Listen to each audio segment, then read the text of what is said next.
There we go. Like everything's working the way it's supposed to for a change.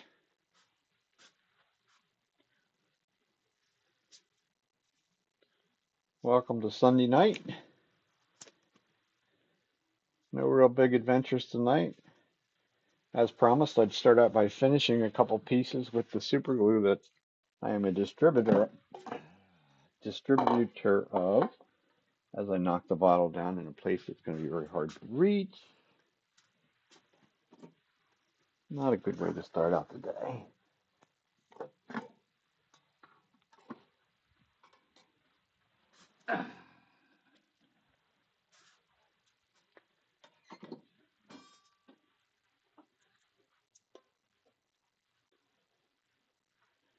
Product we're going to use tonight is the Parfix 3408. It is a slow setting, no odor super glue, which will allow me to use it as a nice simple finish for pretty much all of my wood turnings. The only time it's a difference comes in a 2-ounce bottle and an 8-ounce bottle as well. What I did first is I have a paper towel with a little piece of polyester felt in there, and I wrapped it up into that. That's going to give me a nice pad to hold a good amount of glue right off the bat, as we're going to saturate the entire surface, and then we'll wipe off the excess. Very quick and easy. Like everything else, it's not totally foolproof. Anytime generally I run into any issues with it is if I dye a piece. Some of the dyes it doesn't necessarily like very well.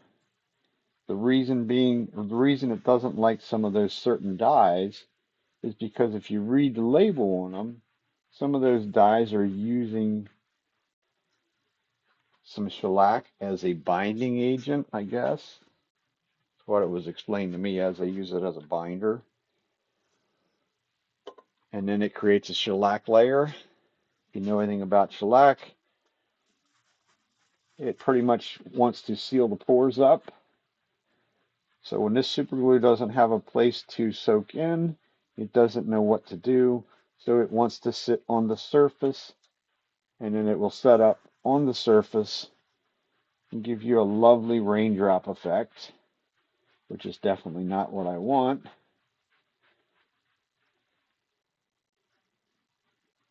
There's really only one manufacturer of the dyes that I found so far that I'm having trouble with. I usually wipe them down with alcohol or something like that. Of course, as soon as I do that, now we got to let it sit for at least a couple hours because we don't want the excess moisture, water that the alcohol would have in it, because it would make the super glue set up very quickly as well. That's just how simple it is. One coat and done. In order to keep moving, we are going to activate it. 2 little shots, and I'm at least 18 inches or more away from the piece out when I spray it. We don't need to be up close and personal. This fun foam seems to like to stick inside of my thing instead of staying on the jam chuck anymore. It's creating a little bit of a vacuum. Oh well. Still works fine.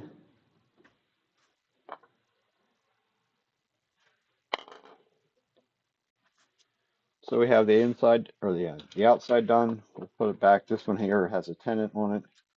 That's not the proper size. So pretty much rinse and repeat on the inside.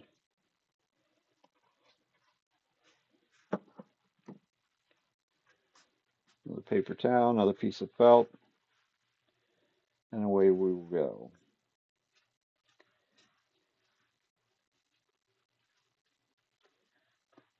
After that, these will sit for 24 hours because that is the total cure time of the super glue. After 24 hours, or generally in my case, whenever I get around to getting out the buffing wheels and stuff like that, then I will buff it from there. The other thing you could use with this stuff is some of the fine abrasive paste over top of it. Some ways, especially in smaller bowls, it's almost easier to use the fine abrasive paste on the inside because it is a little hard to get in here and buff. But I have the little balls, and I can't say that I've ever been impressed with them. I mean, they do work, they just take a little bit longer. But on this size of a bowl, especially with the buffing wheel that I have that's been around for quite a while, needless to say, it's getting to the point of instead of it being 8 inches in diameter, it's down to about 6 inches in diameter, which is, it's getting to its life expectancy. But in the same token, now that it's smaller, I can get inside of one of these smaller bowls without running much of a danger of catching the rim or something like that. Because if it catches on the rim, it has a tendency to pull it out of your hands, and that would become a rather bad day because directly in front of me is a concrete wall. So that's generally where it ends up against the wall, bounces off the lathe or whatever, or both. And then you have to do repair work. So one or two shots of activator. That's one done. Guess I should have left that other. Put that over on the bench to dry, to cure. Pretty much dry to the touch in a very, very short period of time, especially with a gloved hand, because you always have a certain amount of moisture in your on your skin, so the glove stops the moisture from touching it.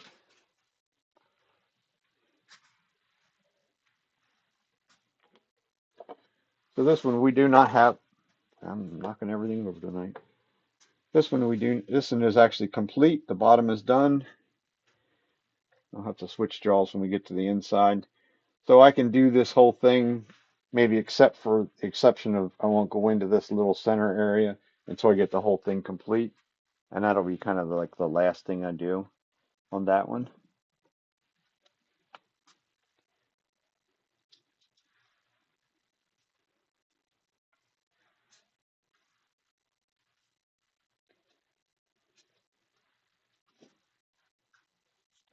And this wood is some of that tree of heaven that I actually turned last week. I was thinking I'd have to let it go for a couple weeks before I put it on because it just came out of a log. But I checked it with the moisture meter and I had a small one that came out of that same log and I figured I'd try it. How are we doing tonight?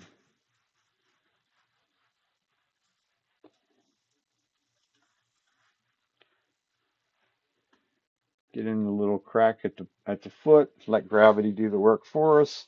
Put a little bit on top and they'll just go right around. Make sure we got everything covered, saturated.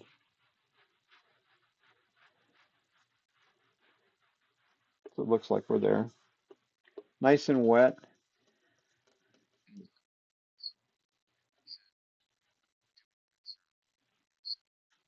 Not too bad. It's a beautiful day here in Pennsylvania today, at least for now.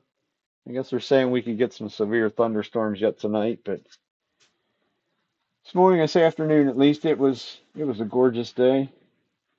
Good day to take the shotgun out and go break some clays, have a little fun in life, which is what I did this morning, into this afternoon, of course. But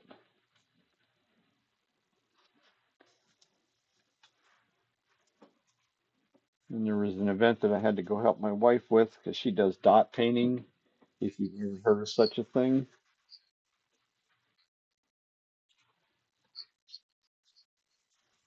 Oh, okay. They're not there yet. Well, that means we might have a little bit more time then.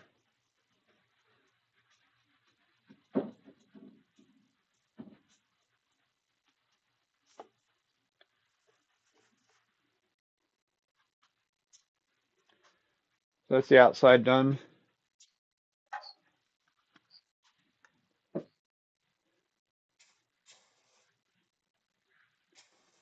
Are they calling for bad storms for you?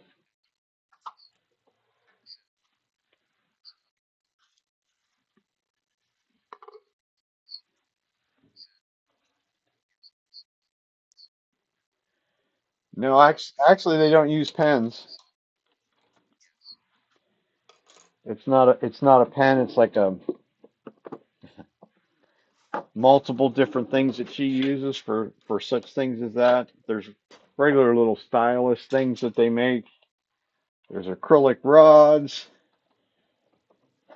She has a whole bunch of stuff, and she got involved with a teacher that teaches that, and now she's making the holders to hold all these rods, which is a 3D print.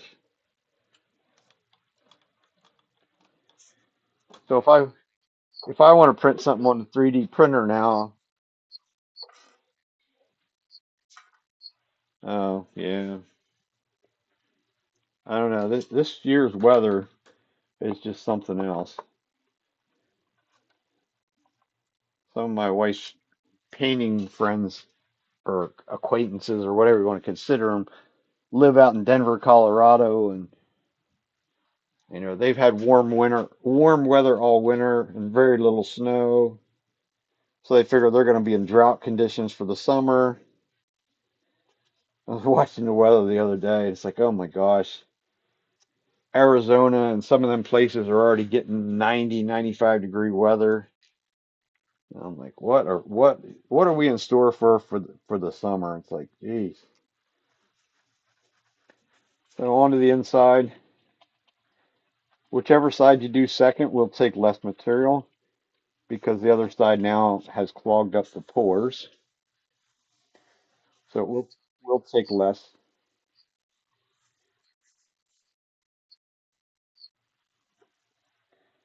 Makes life a whole lot easier. It eliminates a step. Um, it's not, I mean, it's not a cheap way of doing it by any means, of course. Um,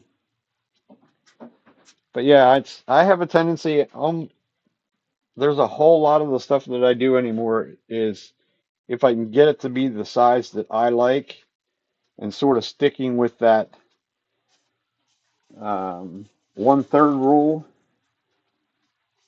of the base the base that it sits on should be somewhere around a third of the diameter or even a slight bit bigger, especially for something that's more functional than decorative. It just makes life so much easier because I was able to totally finish that. This bowl was actually totally finished when I took it off the lathe, and now I just put the finish on and I'm done. I buff it, but where the other one, the first one I did, that still has a tenon on it. So another day this week, that means I'm gonna have to remove the tenon. Not that big of a deal when you're a bit of a tool junkie like me. Why, it's not very hard, but I'll that will be require me putting on it onto the vacuum chuck to remove that foot. Oh, I'm getting ahead of myself. A little paper towel and do the very, very bottom yet.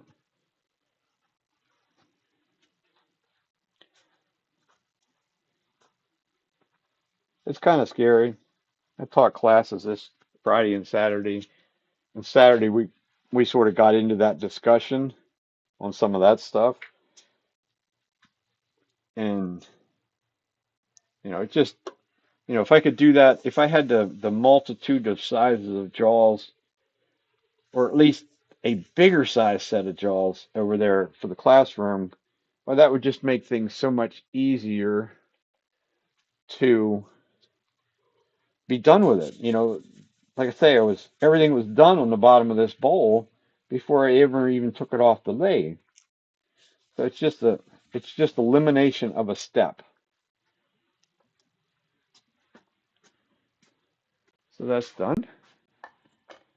We have time at the end. I have some of the other little ones that I did last week that maybe we'll have a go at putting them,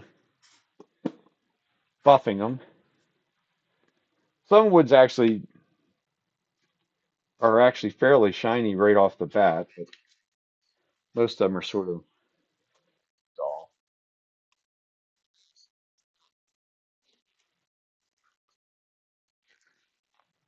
Right. I don't. I don't have the cold jaws. I do have the longworth chuck, and to be quite honest with you, I don't. If I could find somebody that had an interest in buying one, I'd sell it in a heartbeat because it didn't hold it as secure as I wanted it, and I already had the vacuum pump and all that, so I have that for other things. So I just used the vacuum chuck. Now when I teach classes, I don't have that luxury, so that I do the same thing I just did there, a block with some foam on it, jam it up there, take 95% of that little nub down and then just sand or cut it off a little bit and then sand the rest of it off, which just it works easy for classes. They certainly aren't dry. I'm not have I don't have any kind of setup over there to do any kind of vacuum checking. So and I'm not I drag enough stuff along already to teach the classes. So I am not about to drag more. Yeah. Well, and there again, if you go down that rabbit hole of the cold jaws or whatever, now you're either going to keep changing jaws out, or most of the people I know of that have them and use them, they just go down that the next rabbit hole of buying another dedicated chuck and put the cold jaws on and leave them on. And so you do that, you might as well have bought the vacuum chuck because you can make the chucks themselves. All you need is a vacuum pump. So yeah, that's kind of the route that I went. This is going to be a this is black locust. It's going to be another platter. So we're starting out at 13.5 inches in diameter. I've been kind of fortunate on some of that. I guess we can go back over here because everything's going to be over here. We got to back that up. Change the size of the view will be easier. I have. Let me check what I have. That's the thing about that. So three, four, five. I have five chucks. I also have a little 12-inch, little 1221 jet that I bought to be able to travel around the countryside with, so to speak. There we go. Rather not be up there though. So we might cut off a little bit of the bottom. Gives you a little bit more of a view of what the tool's doing. So I have one chuck for that one. And that's the only thing I have is just a one. But it's a Vicmark VM100. So in that case, all the jaws that I already have for the 100 work on that one. So it's it's just simple and easy for that matter goes, as far as that goes. Two of the I have three of the 120s and two 100s in the Vicmark. Two of the one two of the 120s I purchased at a public sale, and I pretty much bought two for less than it would have cost me to buy one. I gotta go crazy fast. This is not the world's greatest hold, especially on something that's of this size and heavy, weight wise. So we'll just clean up this face a little bit.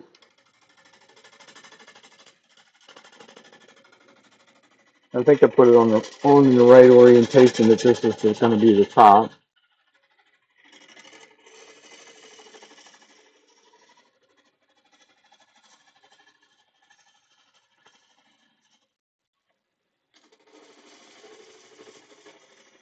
And I actually won't even have to go the whole way in.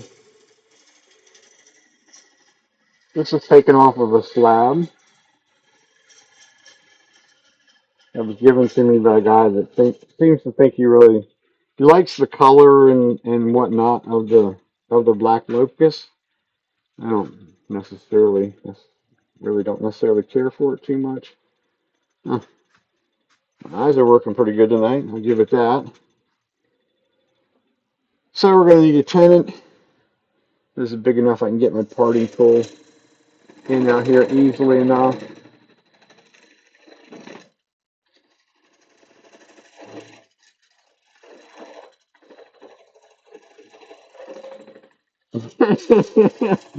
Oh yeah. Generally speaking, for me, when I change jaws, I usually actually take it over to my woodworking workbench because yeah, there's always shavings here. I also have extra screws for them. But yeah, you definitely want to be very careful on where you're going with that route. A little better than an eighth of an inch maybe be enough. Just have to get it wide enough to get these jaws in.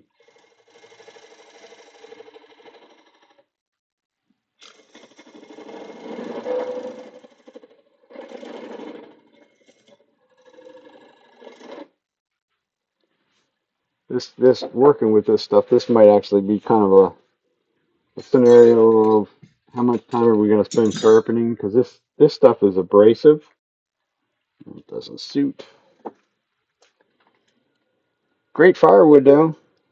Well, my grandmother was alive. We always look for the locust because it burns forever. Hard on chainsaw chains.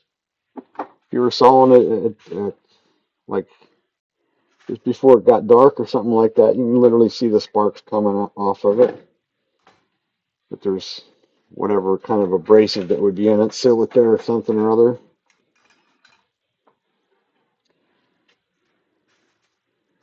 So we'll see. That's pretty much how I start things usually. I'll make sure I get it in the grain orientation that we're going up and down with the chuck jaws. It'll give me a little bit better grip, a little more consistent grip. Not a perfect circle, but I'm not really concerned about that at this point.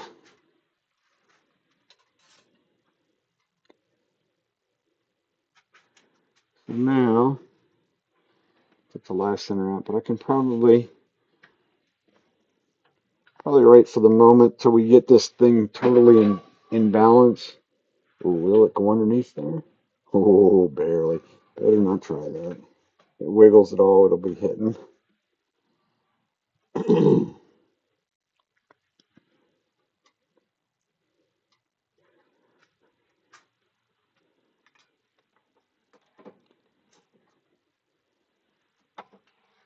Kind of a scenario of you have the live center, so maybe we'll use it. Got that cocked too far that way.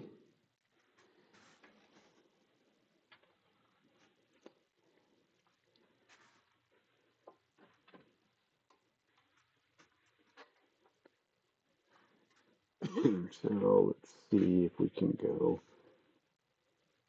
I should be able to go to that. It'll just go. Come on. We'll just go to there for now. Those are going to just true up that, and then we'll go back to the view on that side.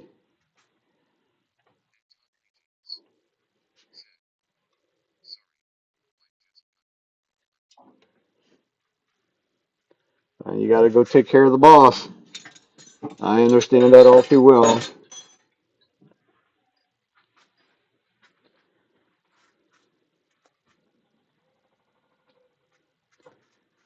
Okay, what are you hitting? Nothing.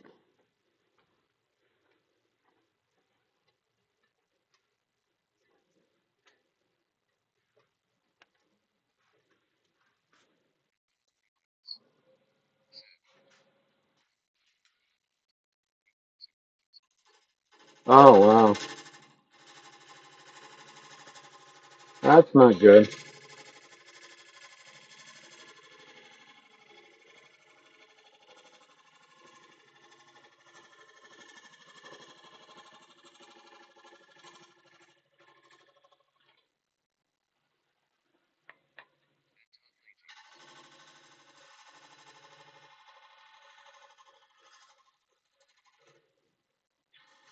There is a lot of that happens, unfortunately.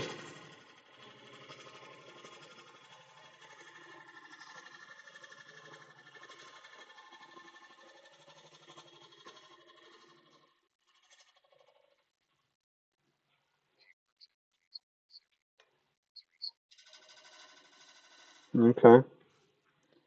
Yeah, I'm retired as well, but I just retired in October. Huh, kind of weird, just tearing up the end grain a little bit. Okay, it doesn't really matter. A little bit of a something there. It's like a tiny little crack there. Um, but I worked for UPS for the last 17 years as a tractor trailer driver, and just like you said, there was quite a few of the old timers, as they would have called them, when I retired or when I first started there. They retired, and there was a whole there was quite a number of those that were in that same category that, within a year or so, a lot of them, passed away, and it's like, well, just because you're retired doesn't mean you want to sit around on your butt and do nothing, sit around and watch TV or do nothing. Keep active. Body doesn't cooperate.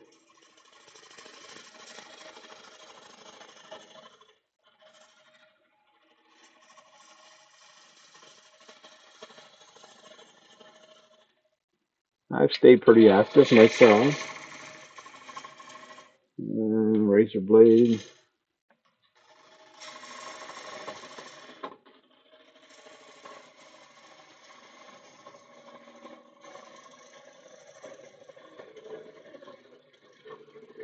You might actually have to get the really long tool rest out for this job.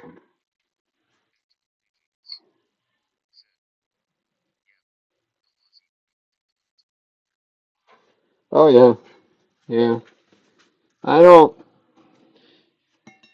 I generally don't get hung up on that situation. Every once in a while I do, or you just get up and don't really feel like doing any real activity or whatever. Doesn't happen very often for me. Stuff is chippy too, and hard as a rock, which we already knew that. This tool rest. I don't like a little bit small for the Laguna.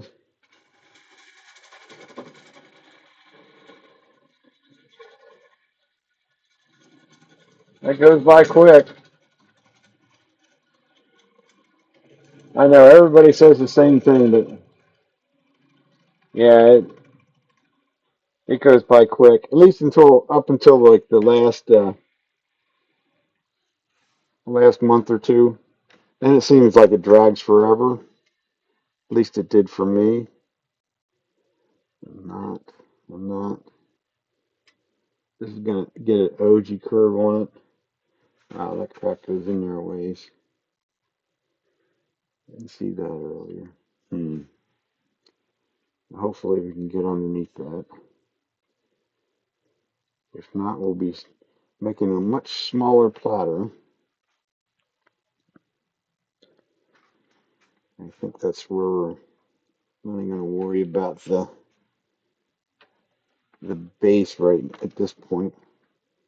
We're just going to go out here and we're going to start removing material out here on this outside corner to get more of a. It's where I start with the OG shape. Anyhow, I need to find that crack though. Come on, where you at? Get back over there too. Oh my gosh, there's one.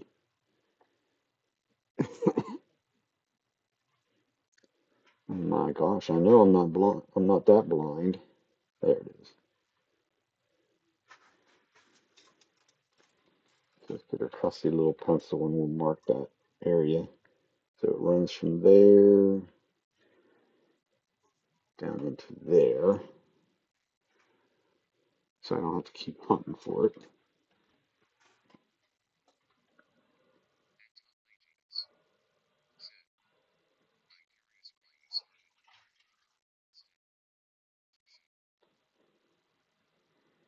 It's just you mean the bottom or the top? The top's a good thing to flatten out first because now I know where the top edge is. It may not be perfectly true up there with the way I did things, but it's pretty close. Not as close as I would really like it to be. On the bottom, it's just kind of exploring, make sure that we have the material that we think we do. Or I should say, at least the quality of material that we think we do. Otherwise, we wouldn't see that crack.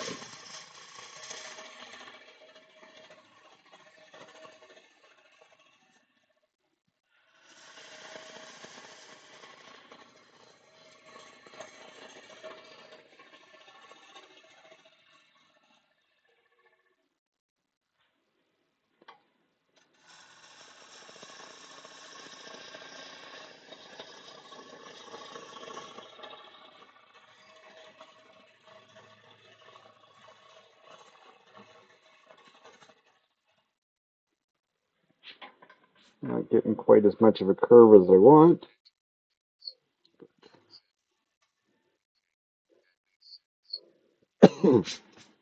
Yeah, it's damn.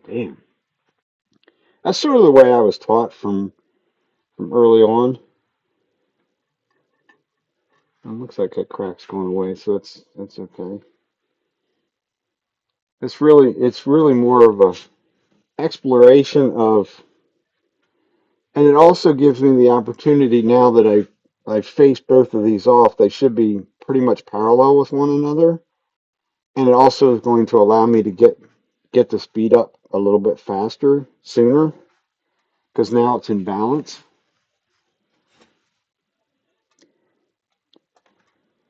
And I don't like to turn slow. I mean, I'm not turning very fast anyhow right now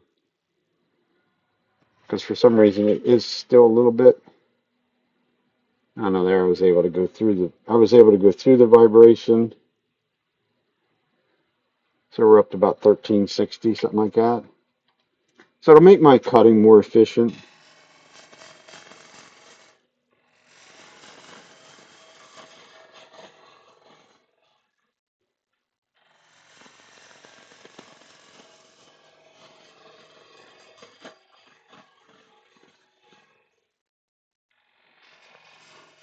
And just feel it sort of sound like a knot that just snapped out of there. Yeah, that's what I figured. A dang old snotty knot. It's, yeah. And it's probably gonna live in there too. That's a little tree branch, I think. Oh, it's gonna be a platter with a hole in the rim, that's for sure.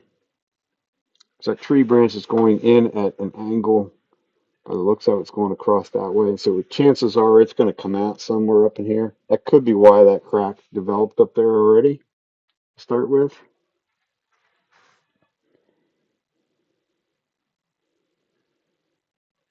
I think we will go a little bit deeper than that. Gotta figure 13. These, to me, to make these things sort of functional, they're going to want to have, so we're at 13, so 13 divided by 3 would be 4 and 3/8, 4.5 maybe. So if we went with the 4.5 idea for the foot, so 2.25, somewhere out in here. This will get a recess in there. This is probably one of the very few things that I do with a recess, but the platters just work easier because unfortunately, if that's the only shape I wanted, I do have a set of jaws that open.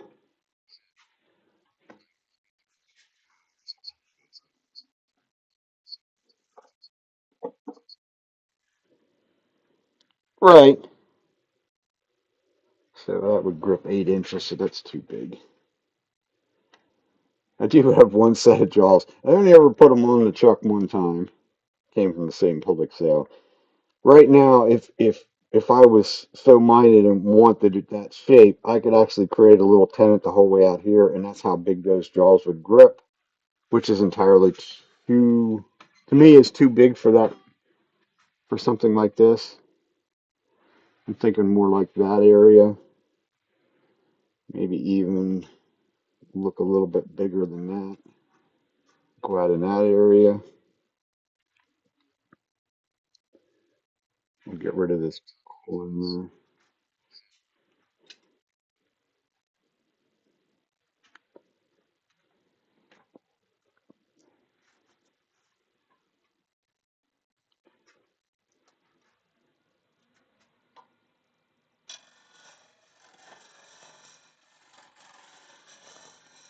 So now we'll make the curve down into the OG.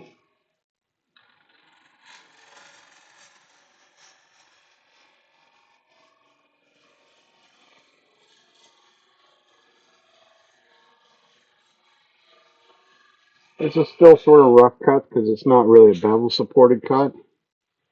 It will cut a lot of woods it will cut reasonably well. Probably not this stuff, although it's not doing, it's tripping up around that. There's kind of a, where that knot hole fell out, there's some little, I don't know if I would call it burly stuff, but there's some little stuff there. But really all I'm after right now is to get the nice flowing OG shape. This is one of the classes that I took many, many years ago out in Las Vegas with Jimmy Cruz.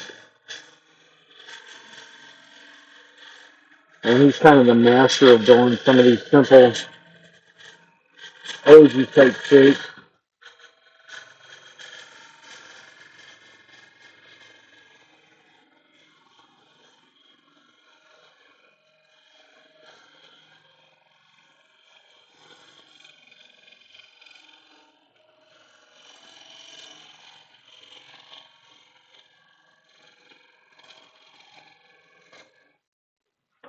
Like I said, there'll be a night filled with sharpening. I can tell you, see that already. That tool's dull already.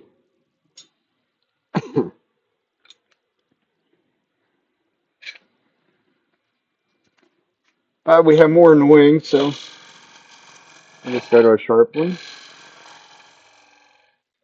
Go back here. I think that's where my bigger foot was. I think that's a good place to start, or at least a good place to look at what we're doing.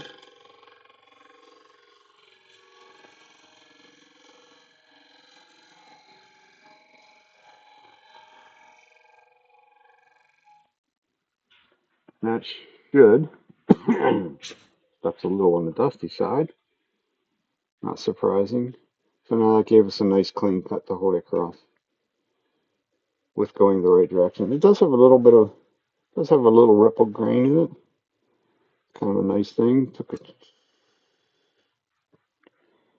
Gotta clean up this area down here. I think I'm going to switch. I think I'm going to switch over right there and start using the scraper a little bit. This stuff should scrape very well. And the harder the material, the better it scrapes. That's a chip. That chip is from before, I think.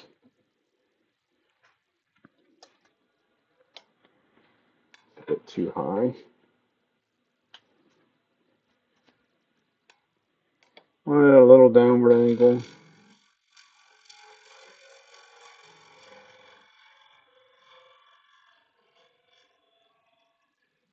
How are you this fine evening?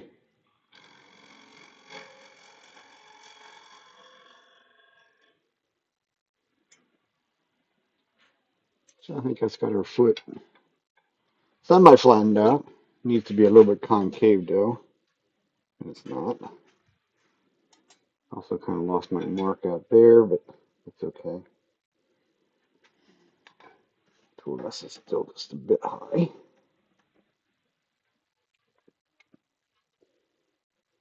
I also got rid of that crack, or that chip that chipped out on me earlier. I think, I don't know, it's still there a little bit.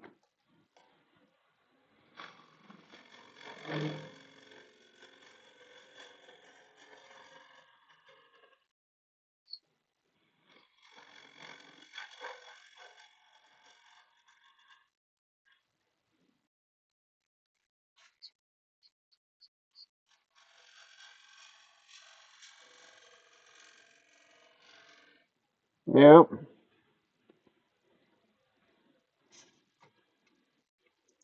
I see that almost every month in the classes that I teach at Woodcraft. It's like, yeah, I got Pappy's old Craftsman tools here. Craftsman's a great name. I'm like, yeah, maybe. You think so? Then they're a great name. They're not the. They're definitely not the steel that most of our modern day turning tools would be. Some of them aren't bad, but most of them that I've seen are not what I would call spectacular.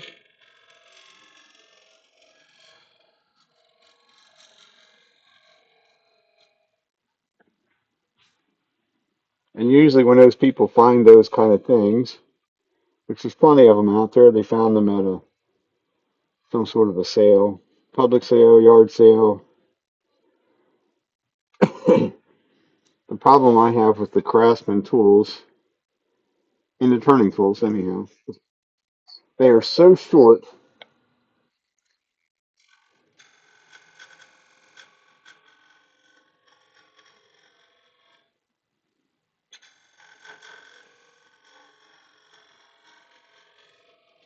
I'm going to give it just a little bit of a foot to sit up off the table on, not much of a foot.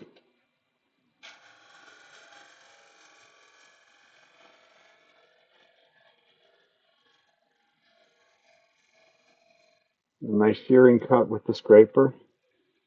Should be nice and smooth. Should be. Is. Yep.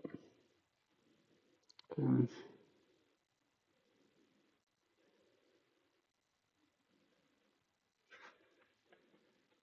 That foot could go a little, maybe a little bit deeper. Otherwise, it's going to disappear.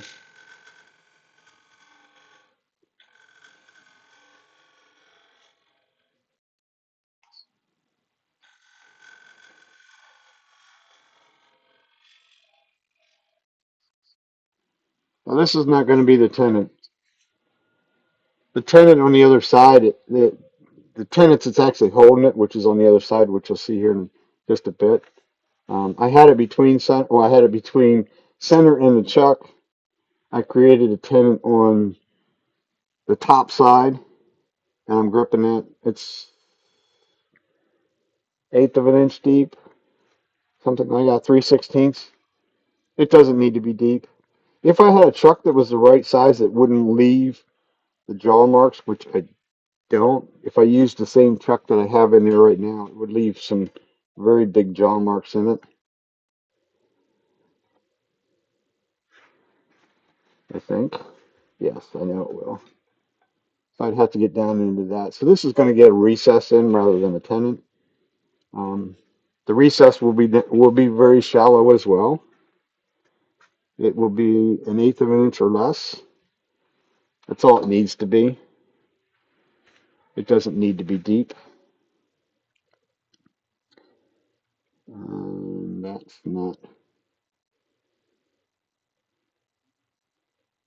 That's not big enough for the recess, or that's too big for the recess. If I put a recess in out here, the material right here is really what's holding it together. If I went below that, then I would get more strength out of it. Oh no, that's the inside. The outside is bigger yet. The outside of them jaws will be more in the 5-inch category, so I can't use a recess with those with the jaws that are in there right now, because that wouldn't leave me hardly any room left out there. So we'll go down to the next size. Unfortunately, with the Vic mark, I have not found. I shouldn't say that. I did find one that would probably suit me, but it was also for the VM100 shawls rather than the 120. Well, that's not going to work either. That's the inside. So we got to go. We got to go to the outside of that line somewhere. A ways. Yes. Don't mind me. I like to think out loud. So that would be the inside grip of those jaws. So our outside grip should be, I'm going to say probably out about there.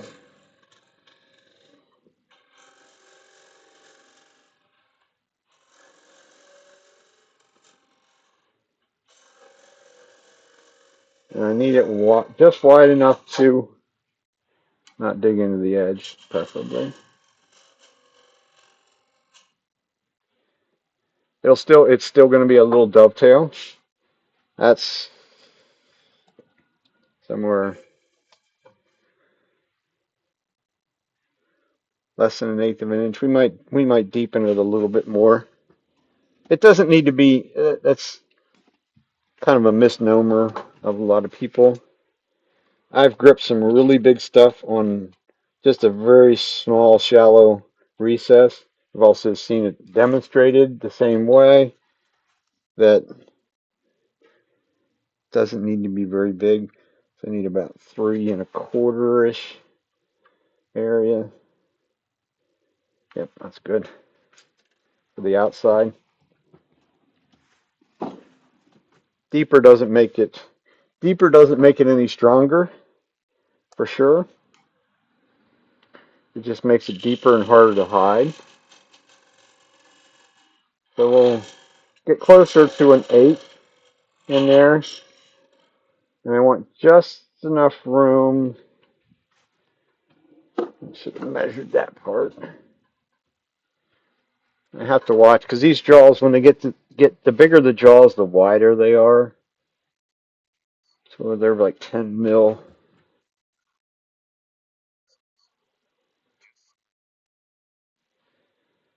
Now that doesn't it doesn't stop that,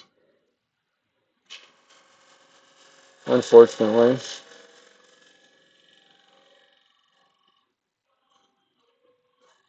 Think of some of it in the aspect of when a lot of people have the same philosophy as if I go bigger or go deeper, it's a better grip. This right now is going to be very close to a solid circle as far as expansion into that, which means it's gripping the whole way around that circumference. So that's literally the strongest grip that we can have. And that's the most common mistake that I see people make. I try and teach people in my classes not to do that. Is don't feel that the bigger tenon is stronger. I mean, it is if you have the jaws to accommodate that. But if you don't have the bigger jaws, you're weakening the joint. So we'll just give that a little radius across there. Something along those lines. See where we're at there. So that's, we might we might be able to get 1/8 of an inch. Nope. Just slightly less than 1/8 of an inch in there on the inside of that. It is a dovetail, so it's strong enough. I mean, if you have the almighty catch, is it strong enough? Probably not, but I try not to do such things as that.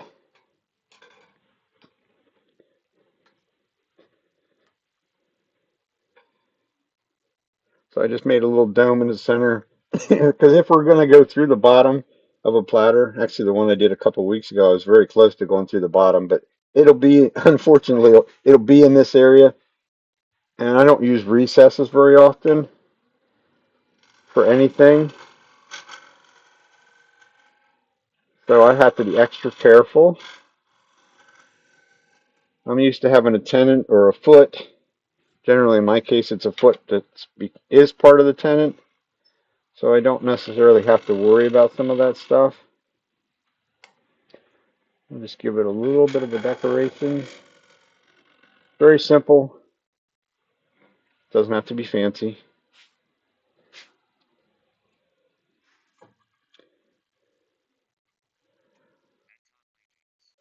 So that's what it's going to sit on.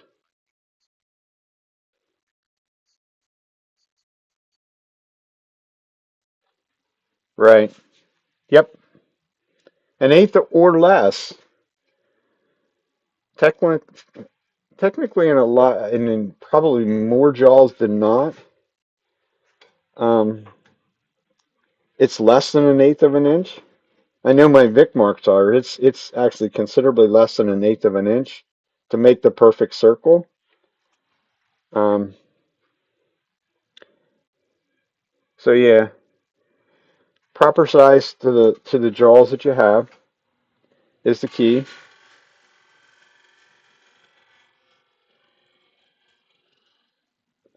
I stood up some grain out there. Quit touching it. That's a stupid knot. Okay. So we have no torn grain. That's a plus. A little disturbed grain around that, but I'm not going to get away from that, I'm sure.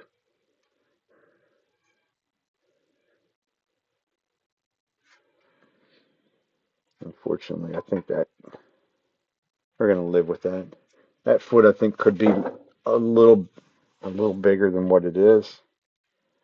I mean, it's well beyond the 1/3 that everybody talks about. I mean, we're at 5.5 inches for a foot versus a 13 on the outside. That should be all right. It should sit on there fine.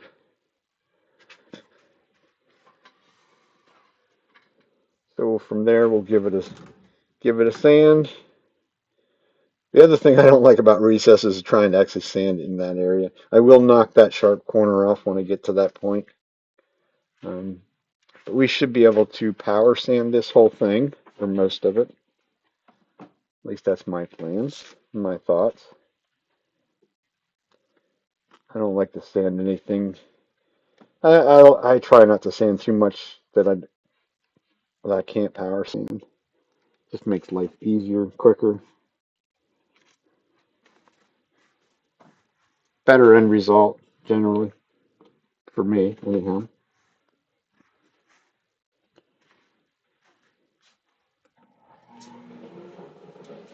So we'll switch over to reverse. Gonna slow our speed down considerably, down about 600, 660, I think is actually what it says. See whether it's too fast or not.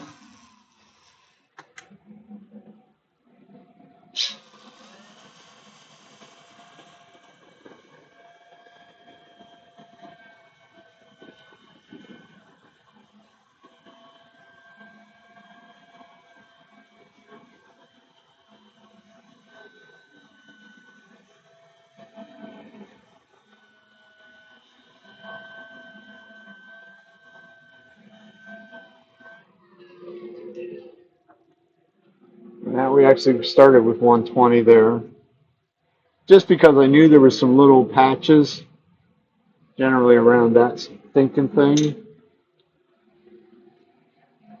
Other simple way of getting rid of that is to actually go after that itself. If I leave a tiny little bit of a crater in there, then so be it, but it's not a chunk that's missing. Other than that, it looks okay. Roll it one more time.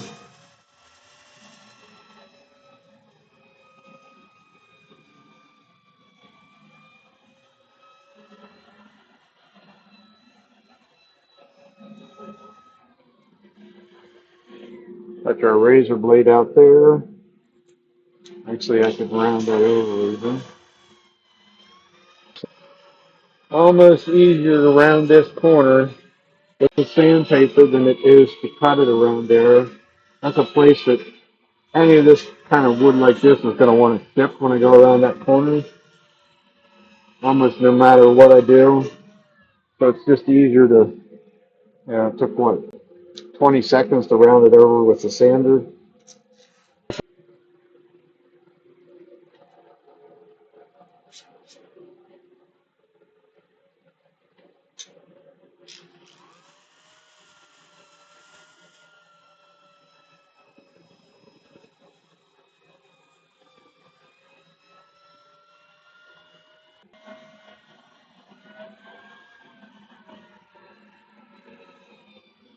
And we can also get a lot of that on it once we flip it around to do the inside, so not totally worried about that being perfected up there.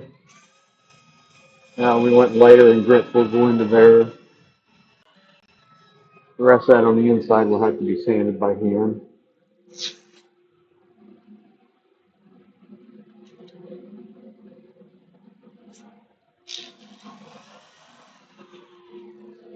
Almost forgot to wipe off the dirt.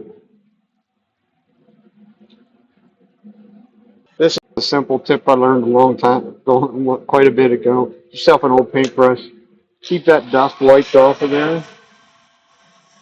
Dust won't hurt you, but the grit that's left behind from that previous sanding will hurt you. Just drives it deeper into the grain.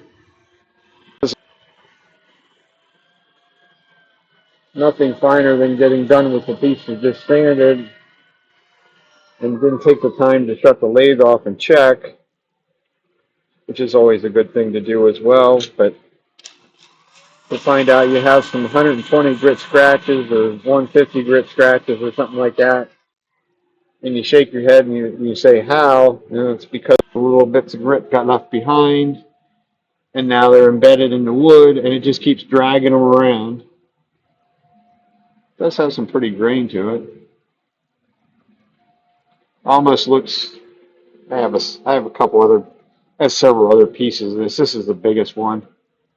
One of them I might try to go down the other rabbit hole or turn it black and fill the grain.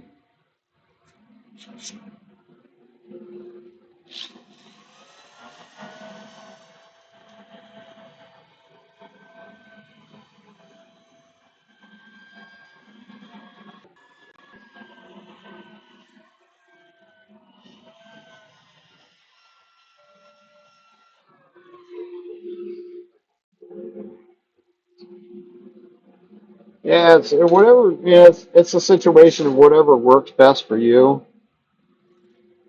That's kind of a broad statement in a lot of ways, but you need to put pencil lines on or what have you. Why, like I say, it's whatever works best for you. I don't necessarily want to put too many pencil lines on it because some of the times the pencil lines are hard to get rid of because it's leaving the lead behind.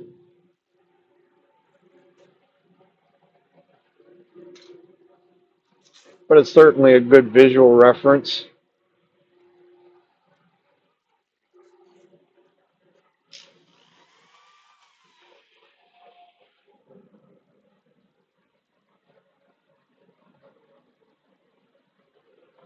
Right.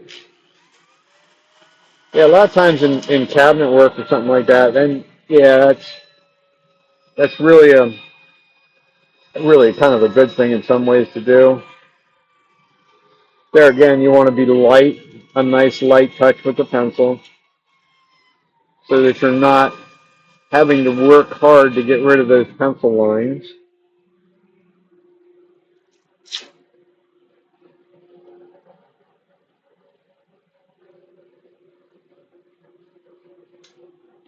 So one last grit and we're done with that.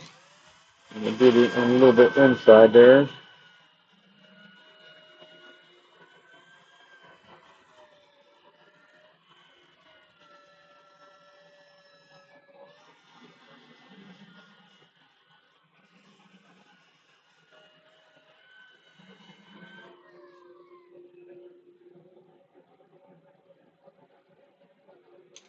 That should be that. Majority outside complete. One nice knot hole that fell out. Thank you. So we'll go back to forward.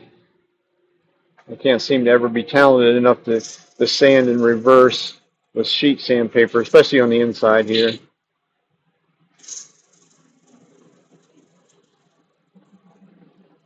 So here we'll go to 180 and we'll go through right up to 400.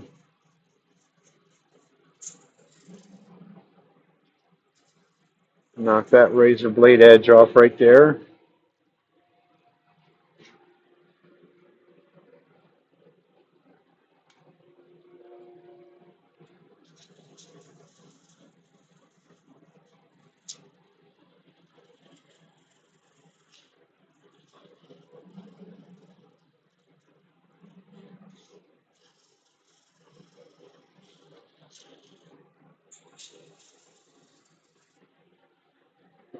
Probably at 220. I probably should sand a little bit in there, right up against that, because power sanding don't always get into there, as well as we'll give that a little round on that edge.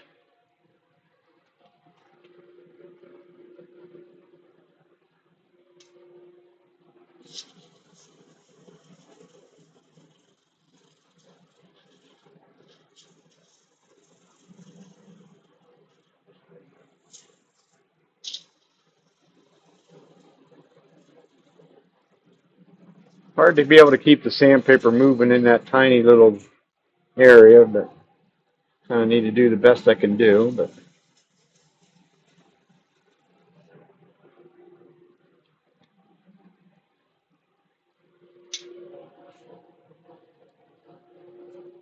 one of the things that's kind of hard to get through people's head in class, put it that way, when they sand with um, sheet sandpaper or something like that, is not to sit still. You know, we want to keep it moving as much as you can so that we don't leave all those little radial lines in there.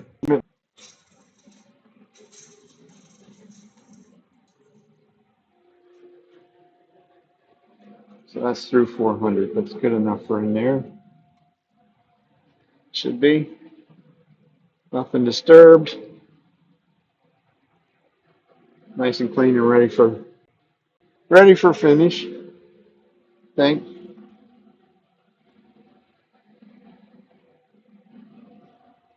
I don't see anything that's out of whack. I do have bright lights right in front of me. You probably already know that, but lots of dust on it. That's good. Get rid of the dust collector. Does seem to interfere a bit with the mic, somewhat. Now we'll switch over to the smaller jaws.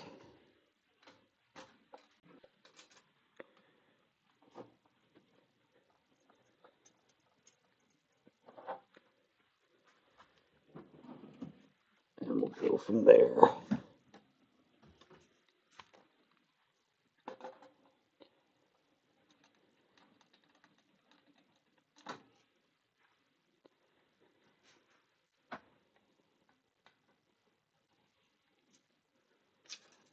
Oh, come on, spin around there. Thing's heavy. So we're into the recess. We're a fat eighth of an inch apart on the jaws. Not a perfect circle, but it's certainly close enough. Should spin nice and true, at least on the back side. Close enough for what we're doing. Now we get to see what kind of mess we can make on the front.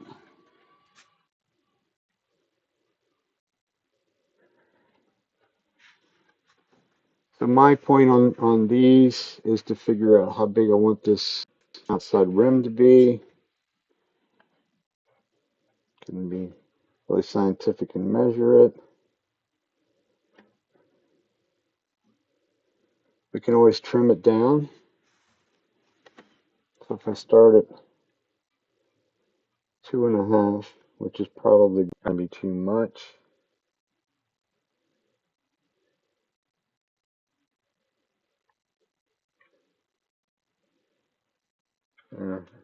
I can always, that I can adjust as I go. But it gives me a general idea of where to go to. It looks entirely too big compared to the bowl part right off the bat. So that was 2.5. Let's look at 2.25. I don't remember what what Jimmy told us out there on that part. I think that looks a little better. Looks a little bit better of a place to start. Yeah, I think that's where we'll start with it at any rate. Once again, made a major change, so I'm going to slow the speed way down, and we're going to come back up to our speed that we're comfortable with.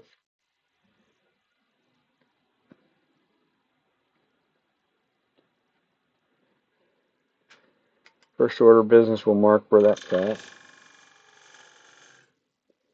Put a little mark in there. So halfway.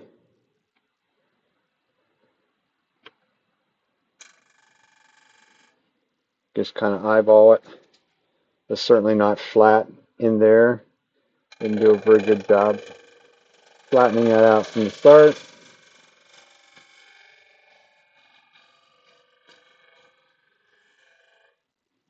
So we'll just start making a curve into there. See what it looks like.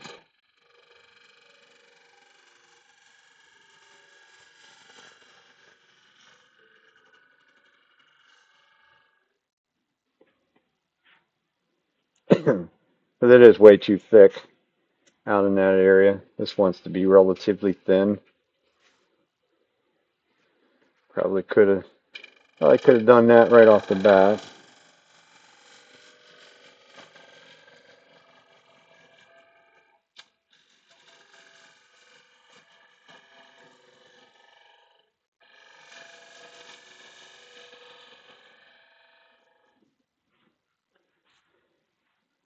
So that's dusty.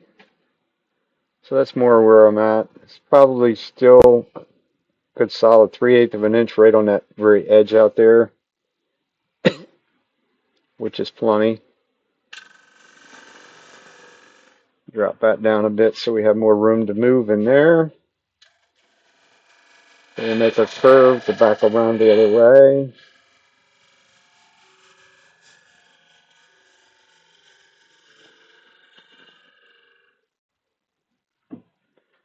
Something along that line. Not really liking that curve. Too much of a hump in the middle. At least for me. I'll just flatten that out a bit.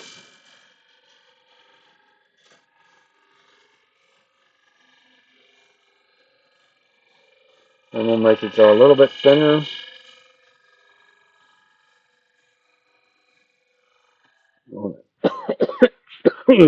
On that corner. And that should work. Now I kind of need, I played around, I kind of lost my thought on where the bottom of the thing was going to be. I think we said 2.25. That'll be all right.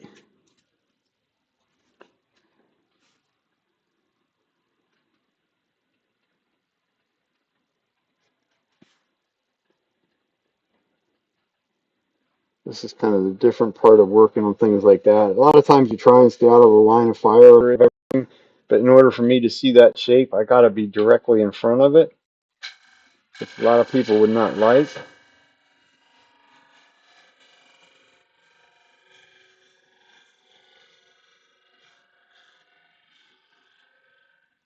We'll stop at our line.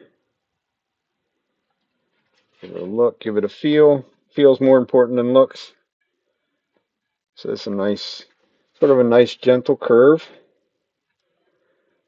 You certainly could spice it up a little bit, clean it up a little bit, maybe with the scraper as well.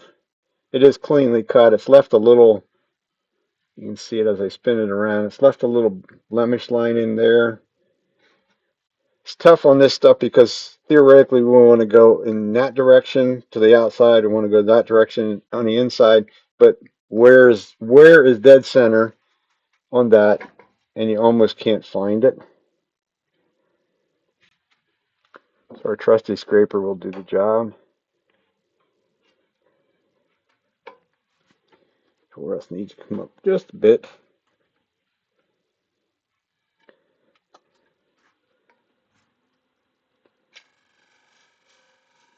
Nice light touch across that.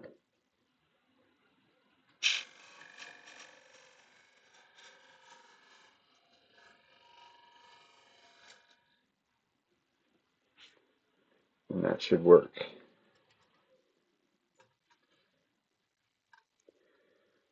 So I eliminated eliminated the majority of that white line. There's a little bit of, it's a little fuzzed up right there. That's truly end grain. Once we get rid of some more of that, we can maybe do something a little bit more with that. But for now, I think it's good. Once I get rid of more of that, I'll actually be able to shear scrape into that corner. At least that's the plan. If I was really energetic, I could get the pointed scraper out and actually get into a corner like that. But kind of a no need kind of a thing.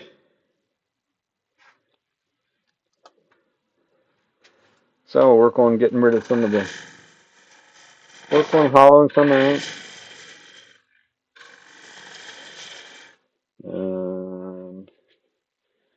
I hate to tell you, you're gonna have to put up with some noise because it's, now that we're going down that road, it is just a cloud of dust around me.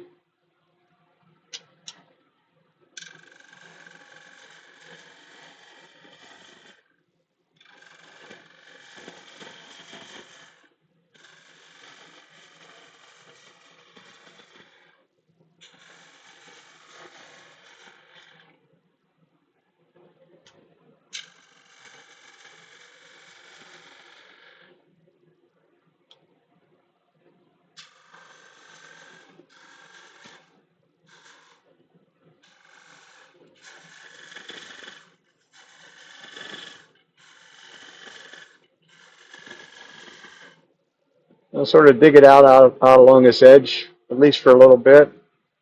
Keep all my support I can in the middle. We also still have a tenet if something really would go wrong, but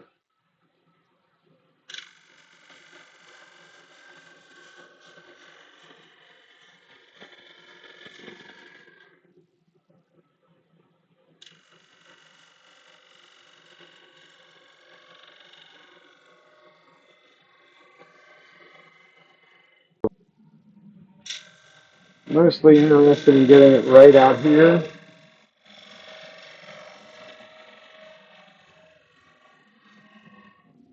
And keeping in mind that I don't want it to go very deep. I'm going to have to get rid of some more.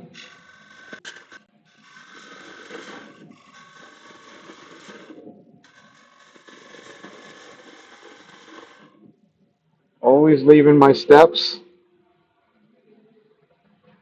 That way I have a place to just literally fit the gouge in and go.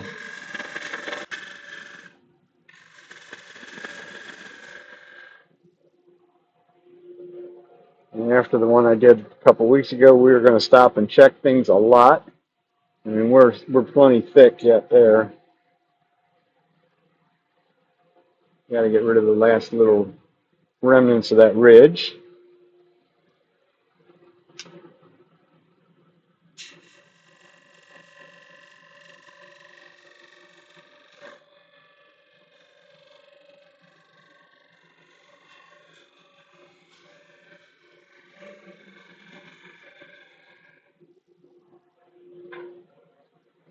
Even gave it just a slight bit of an undercut right there. Just kind of feels nice to the fingers. Still plenty thick. There you go. You too. Thanks for stopping.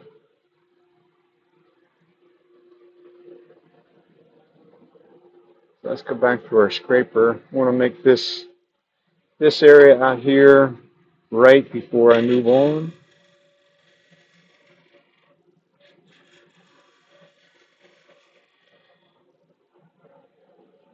I should have taken care of that. Still a little white patch, but that's gonna. It's not. I don't know what this stuff does. Why there's a white patch there. It feels like it's a little. It's definitely rougher than everywhere else, but it doesn't seem to want to go away.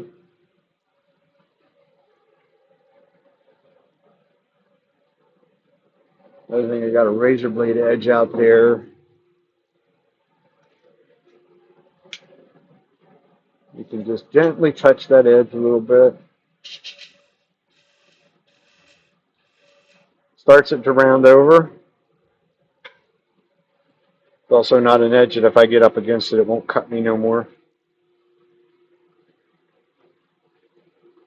So I think I'm semi-happy with that. So I guess we get rid of some material.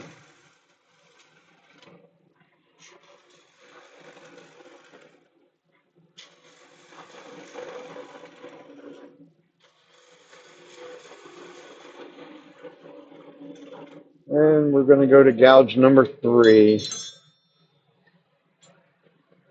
Like I say, this stuff is abrasive.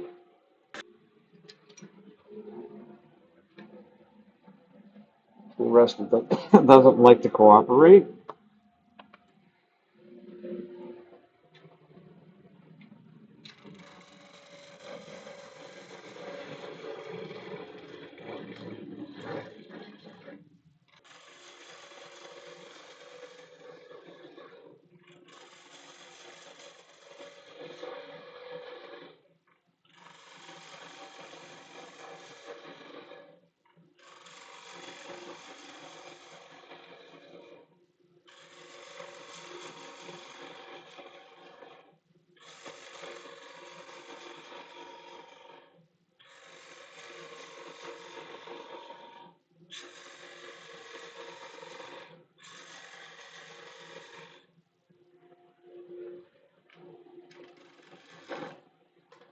The rest is also a bit high.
I'm actually, in this case here, since it's a platter, I'm actually starting, as you saw in here, I removed a bunch of that material, but now I'm actually sort of almost in sort of flattening it back out a bit.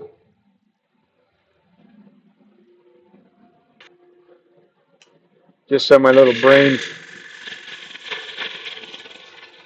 doesn't get me carried away.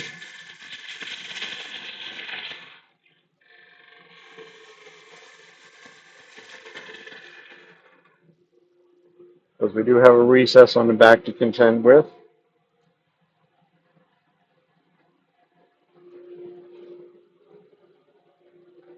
else fails. There is measuring devices that I have handy. So yeah, we're a solid 1/2 inch thick right there.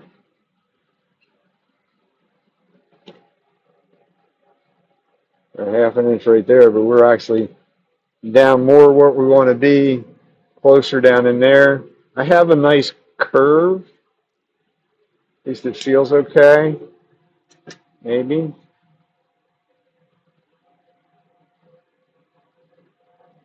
A little bit of a lump, but I think that that level right there, we're not going to go much below that. I'm going to switch to another gouge. This is actually 65-degree gouge rather than a 60. It's going to allow me to cut this curve a little easier. And it is nice and sharp.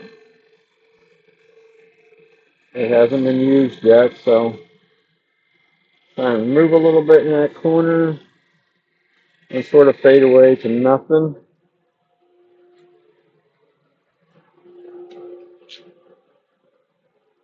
And then we'll go back and remove some more.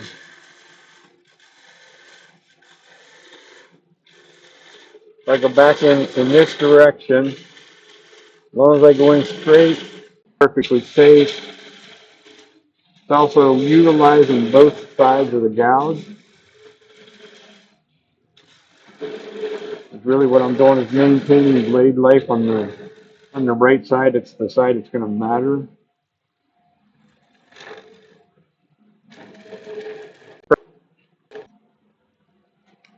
So now we'll just try,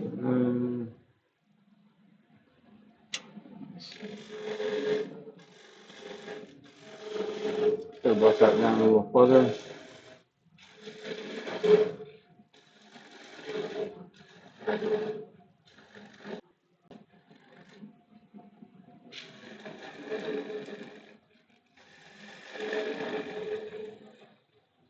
And just sort of go straight across.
We're going to stop and check because it actually sounds like right off the bat down in there it's getting thinner. It's not. It's just a noisy piece. There's still a solid 3/8 in there, which is a good thing for sure.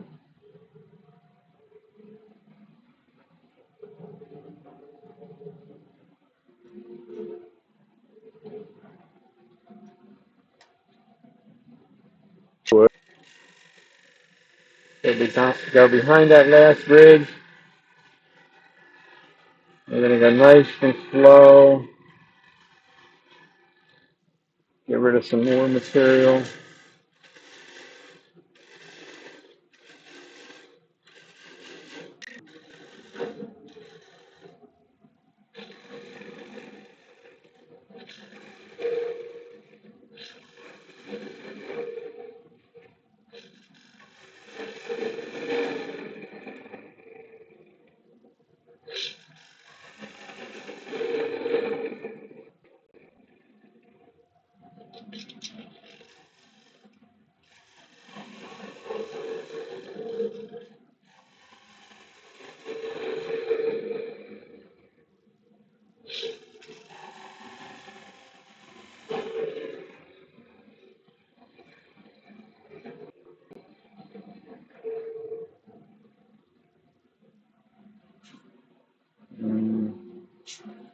The rest of it we'll probably just do a little bit left in there with the scraper, clean up a little bit of that in there.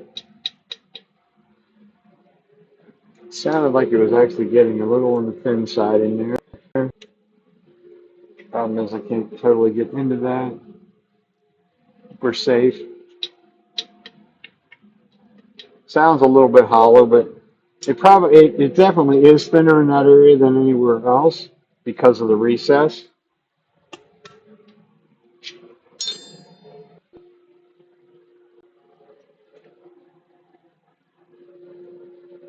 But we can just clean that up. It's still kind of a nice gentle curve. It really got a little bit of a hump in it, not much. It's more of a dip out here than anything.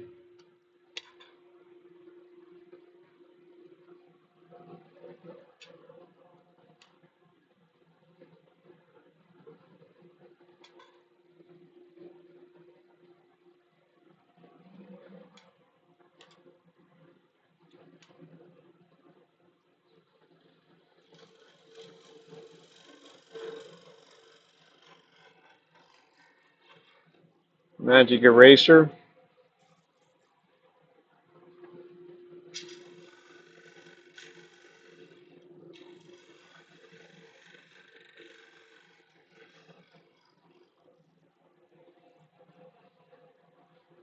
Ever so gentle.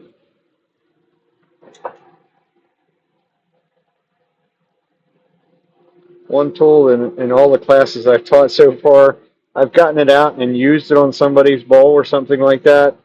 And they're all like, oh. I said, yeah, but I said, I'm not putting it in your hands. I said, because y'all are too aggressive. I will give them a negative rake scraper and let them try that, but traditional scraper, no. It would be deadly. No.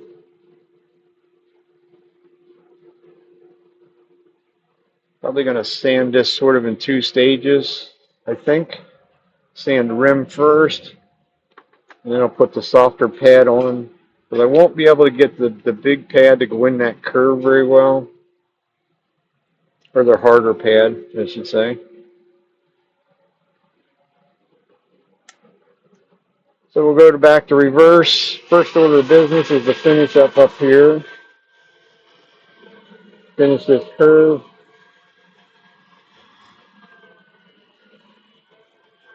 Want it to feel nice to the fingers.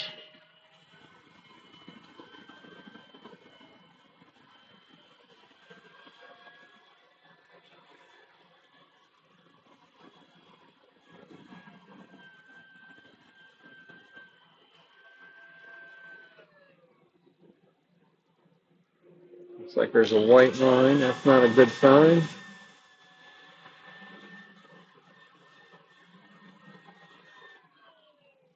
Gonna have to watch a little bit. Put my fingers on there because now this has become very sharp. Not quite sharp enough yet to cut you, but it's getting there. So we get the whole way through the grits, it probably will be.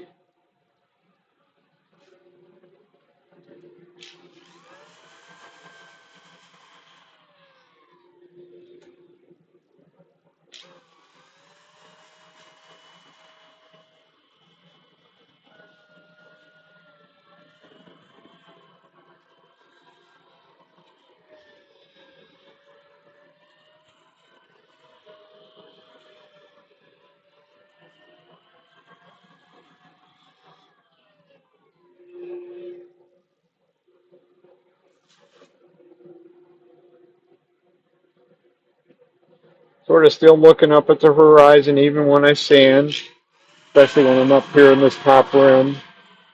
Looking out beyond where I'm sanding to see the shape and the curve.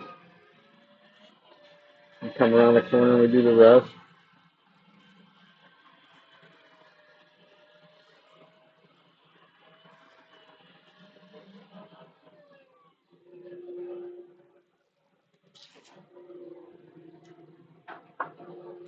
The paintbrush out, not the fingers.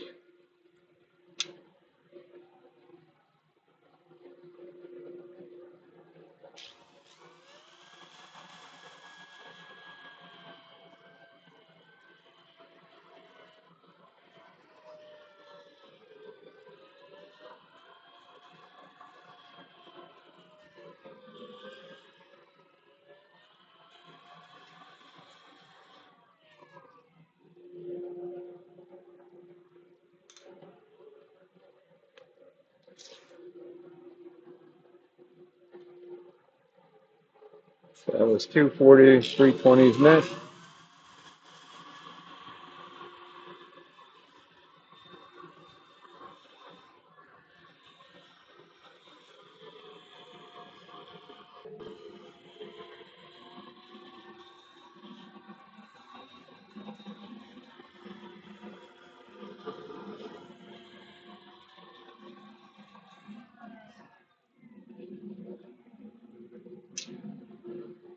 Good place to stop and look.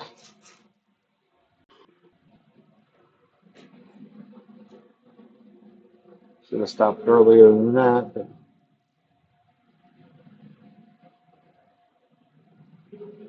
nothing anything drastic.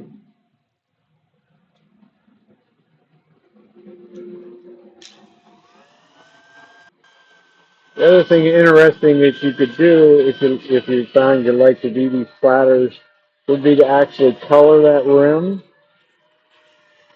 and give it some grain filler. As long as it's a nice open grain wood, which this is. This one would probably actually, it's too late now to do it, but got to make those decisions way before now. But this one would look neat because of all the big, heavy grain that it has.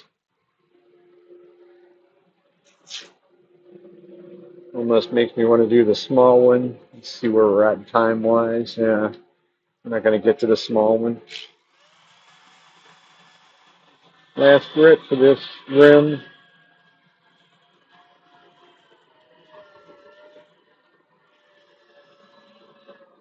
This time we can go the whole way around the back, and back up over, and around to that front. It should give us a nice, very nice smooth rim. Nice and smooth to the touch, which is what I'm after. Now we can switch over to the soft pad. It should allow me to get up into that corner. At least that's my hope. This time we'll go back to forward.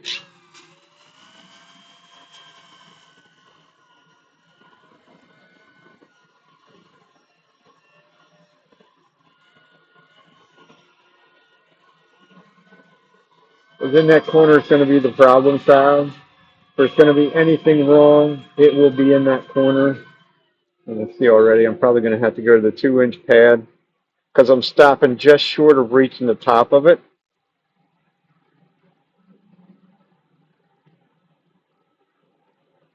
I think. Else it's just leaving a dust line.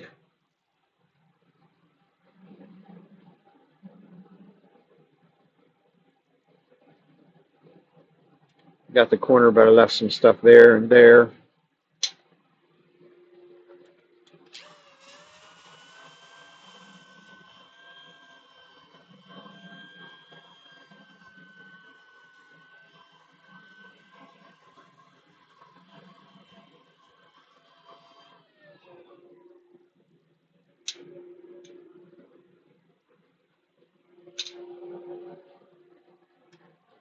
First grit's always the longest to stand with. Got to get rid of any tool marks. If there's any torn grain, a little bit of something there. So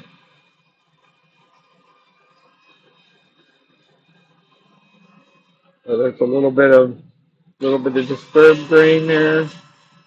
Really just on the one side. Get rid of that before we move on. That's good. So from there we should be able to just sort of cruise through the grits.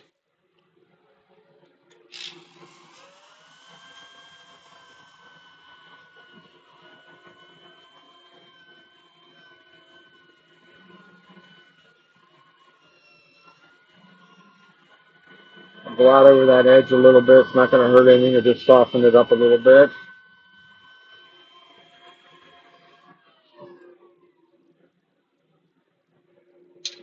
Which inevitably we need to do anyhow.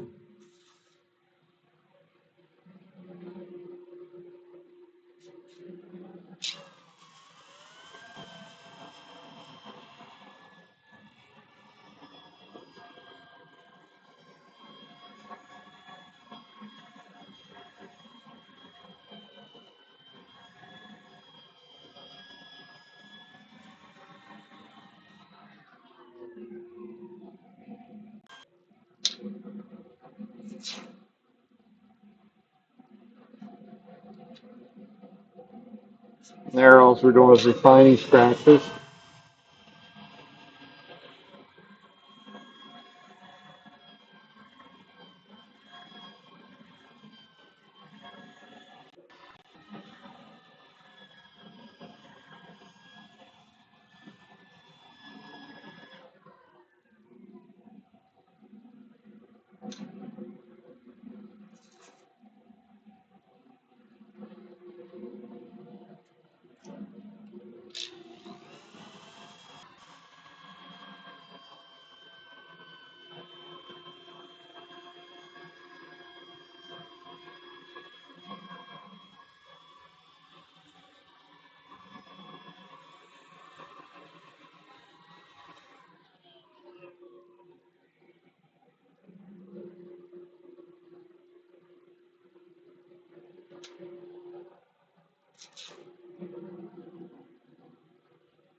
Might have to touch up that edge a little bit. A little hand sandpaper. Feels a little jagged for some reason.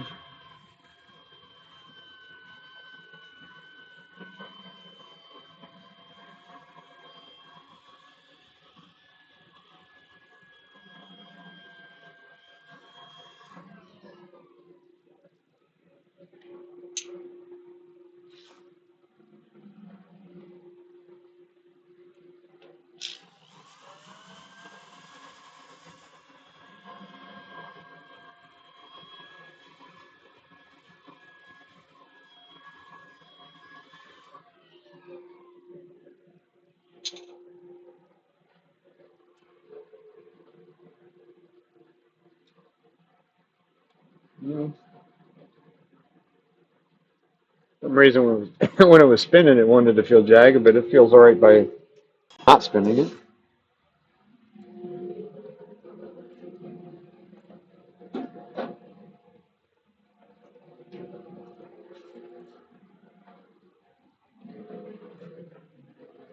Done with the noisemaker.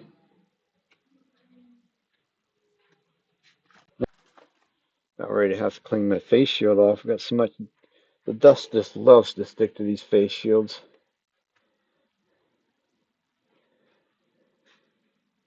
A 2-cent tack cloth. Clean out the pores.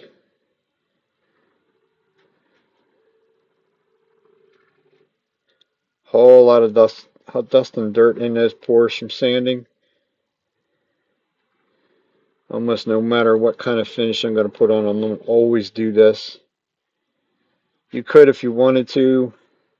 Some people take some either water or alcohol or something and spray on it before they do the final sand, but I have a tendency not to do such things.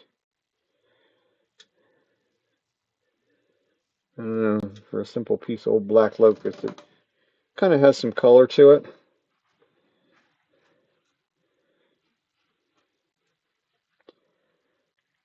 So from there, I guess we might as well just finish it.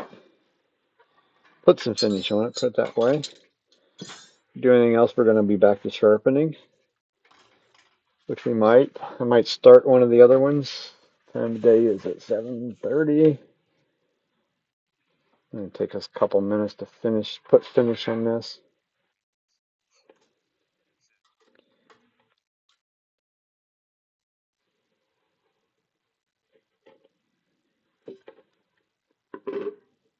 That sits nice. How are we doing tonight?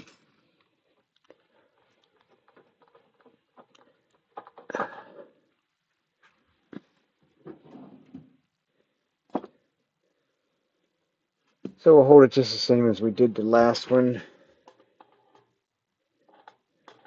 I really should make another one of those jam blocks for the bigger jaws, and I wouldn't have change jaws. I'm going to do it twice, or change chunks rather. But you can't have everything.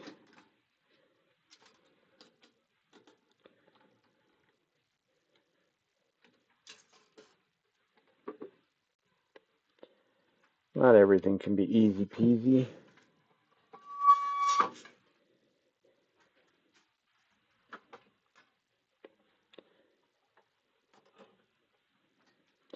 So I'll go back to our live center with the little, this is just a little, it's been drilled out to go over top of the live center. Also has a piece of leather on it. Not really necessarily worried about getting it perfectly centered. I do want my rubber pad to stay on there though. We're not going to do anything as far as really spinning it at any kind of a, other than hand spinning it. That happens about once every 25 times. Actually spinning pretty true. Turn this face shield off a second. Doesn't really have to spin true. Like I say, all we're going to do is put the finish on it. Get our gloves back. I won't finish the whole way into the inside because it still needs to be signed and such. But we'll do everything from this area here the whole way out, both sides.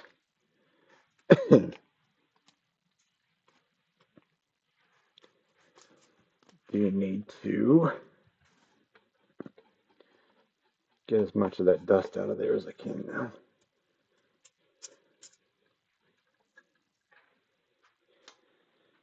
Other wondrous thing is it's going to spin tight enough. Spins true enough to be able to wipe the dust out.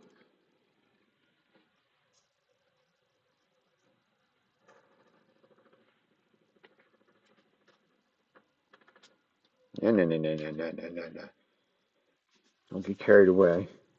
He started to wiggle away. Not a good scenario.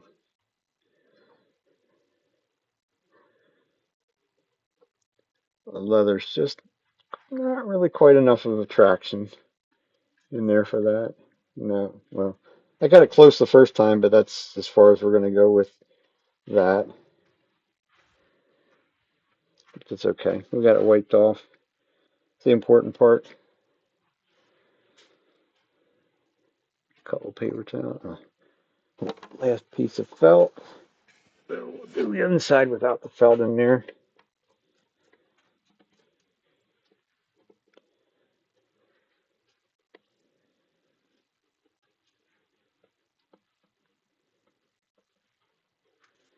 So just like I did in the beginning, I'm going to use the Parfix 3408. Little piece of felt in my paper towel. Acts as our reservoir. Piece for this side. The other side's going to be just a paper towel. This should bring it to life, so to speak. Definitely going to show what color is in there.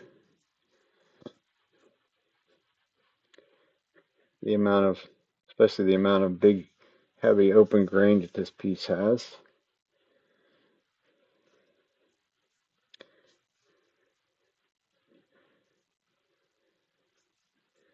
I'm not going to really get too concerned about inside that knot hole because I could try and get a little bit of the glue in there. Do that face. Even though it's open grain, it's really not absorbing a whole lot of it.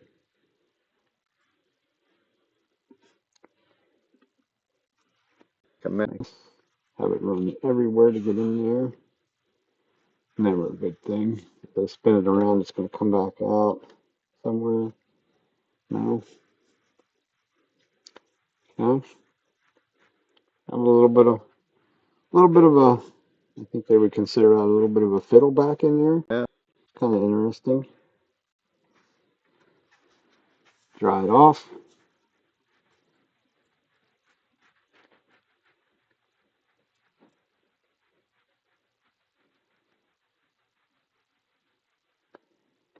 We're still pulling some off. Keep going around, keep drying it off. When it is dry, almost dry to the touch on the surface.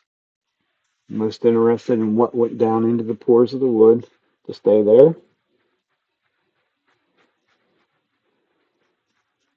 This is also going to be one of those kinds of woods that actually looks shiny right from the start.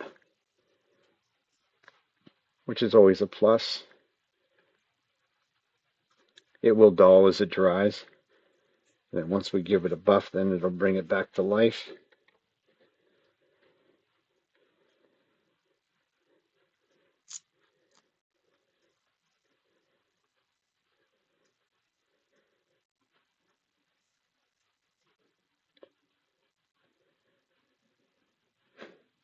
This guy will probably be happy in a couple weeks if I email him and say, hey, that piece of black locust you gave me, I said it's all turned in, at least that part of it's turned into something. There's a couple other pieces that I have. Guy gave me a whole truckload of wood and promised to get some of it back to him finished.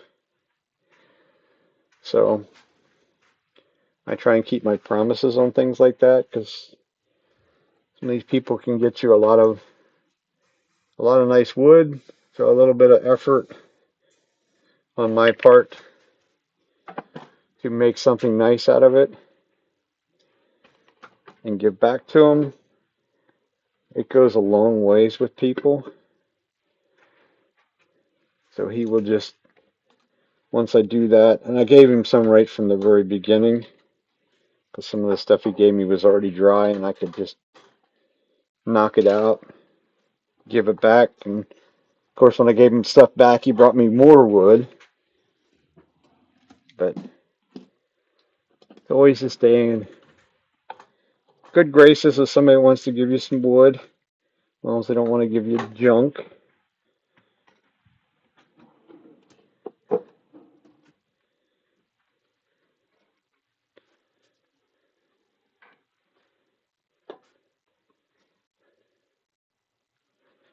My pad's not set up, so we'll just keep using that in there.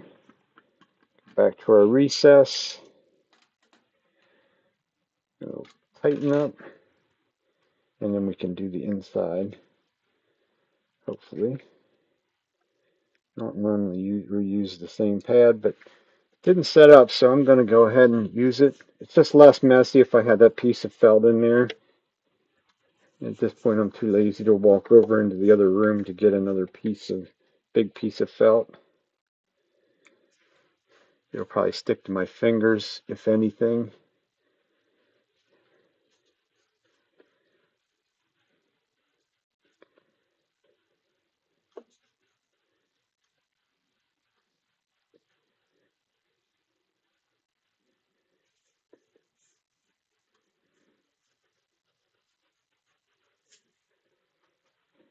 Yeah, sticking fast to that fingers.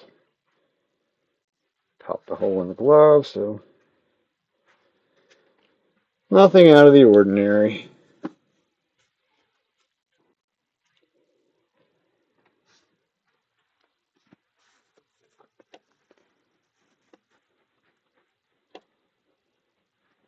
Smear it around with a dry paper towel.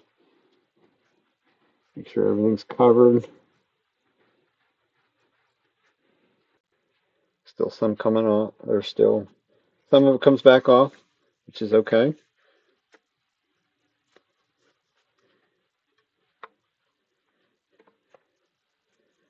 also setting up a little quicker on this side, probably because I sprayed activator around. Some of it gets around to this side.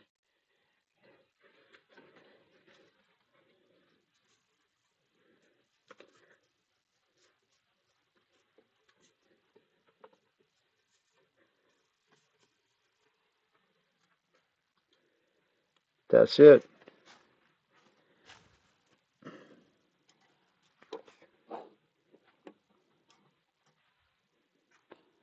We'll give that a bit of an activation. A couple swipes across because it is rather large area. Not that I would have to. One spray, then it's probably actually enough.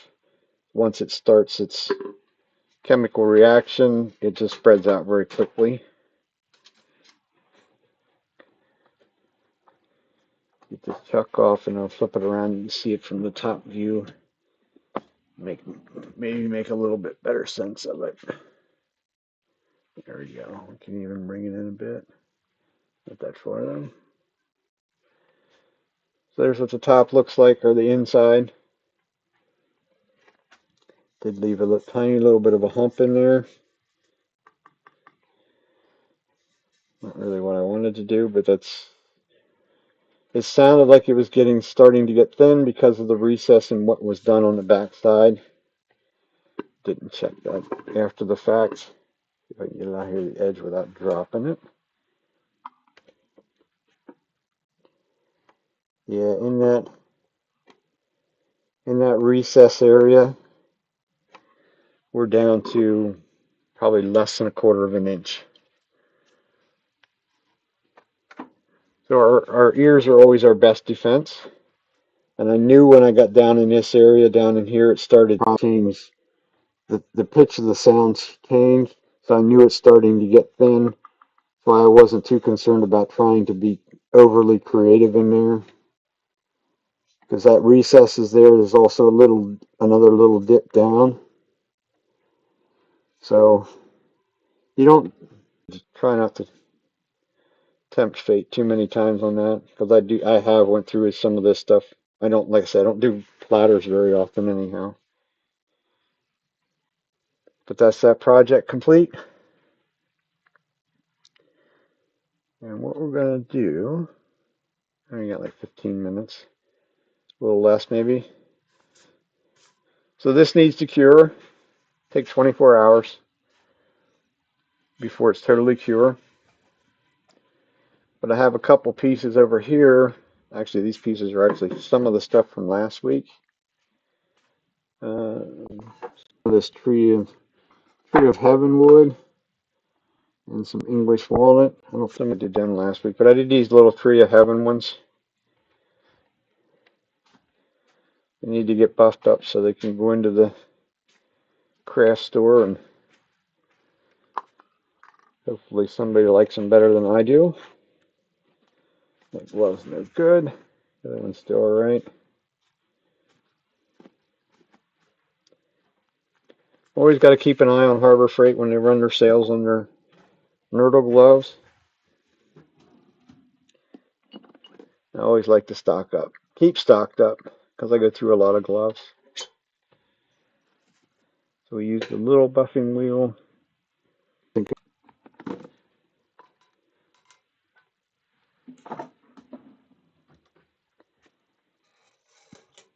Drawbar coming back, or coming through. Otherwise it will, especially with the buffing wheels, it will walk it right off of there in a very quick hurry. As you can see, if you look at the two buffing wheels side by side, that's the wax wheel versus the one I'm going to use the Vonnex on. So this one is getting quite small, which is kind of nice in some ways, because it's going to allow me to do the inside of some of these small bowls. So go up around 1700 RPMs. A little bit of the polishing compound on first. This is the Tree of Heaven wood. Something my father drug home several years ago.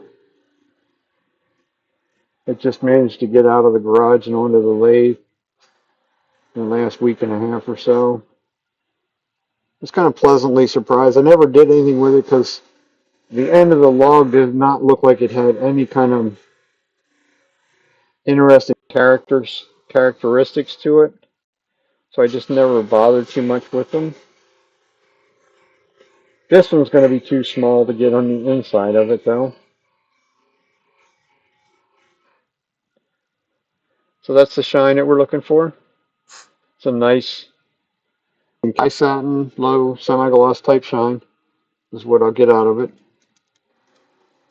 Let's finish the same way we just did that platter. Single coat.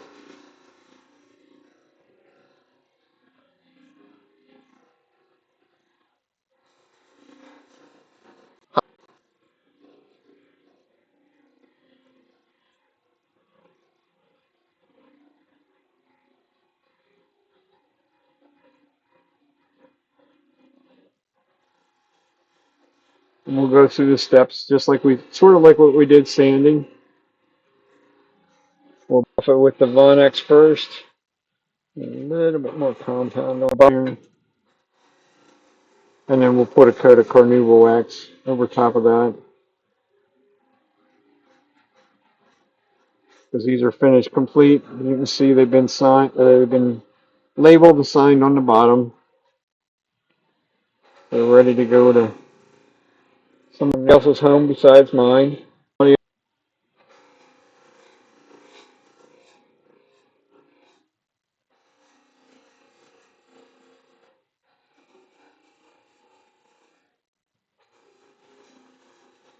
And let our fingers be the guide. I'm going to feel, especially this stuff here up around the top natural edge, which is a natural edge. That's generally the places that you may not have gotten sanded as well. Nope. Still just a little bit too much. Because if I jam that up on there, this leading edge is going to catch the opposite edge, and it'll take it right out of my hand. So we'll do the inside with the balls. And or something else. I do have another one that I bought. I might try that one. I tried it with some carnauba wax on it, and it worked quite well.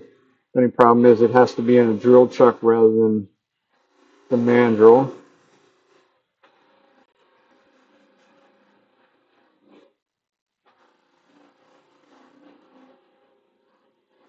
That's another scenario of whatever it takes to get the job done.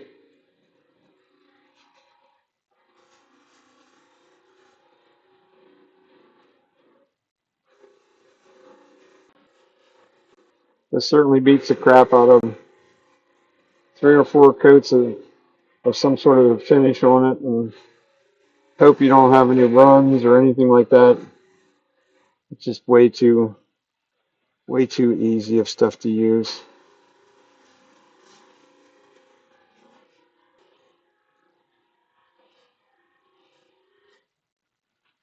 I probably will leave this. The natural edge on these all has the same finish on it, but I probably will not buff them. I don't really want that to shine. I'm going to leave that to stay dull. Because if I don't buff it, it'll stay just like it is. So I think I'll just leave that alone. Leave it to be dull rather than shiny on that rim. So that's 2, 3. I got 4 of them to do. So one more. This one's a little English walnut piece.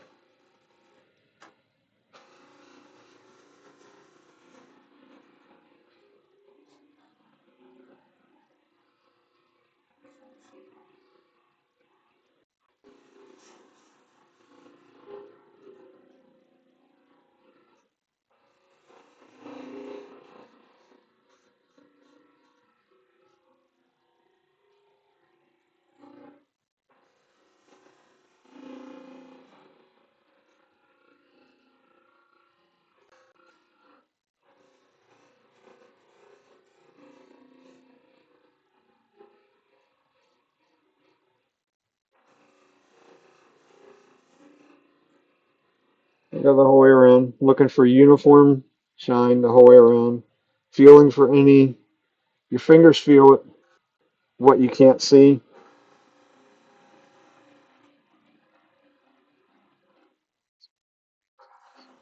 So halfway, both sides.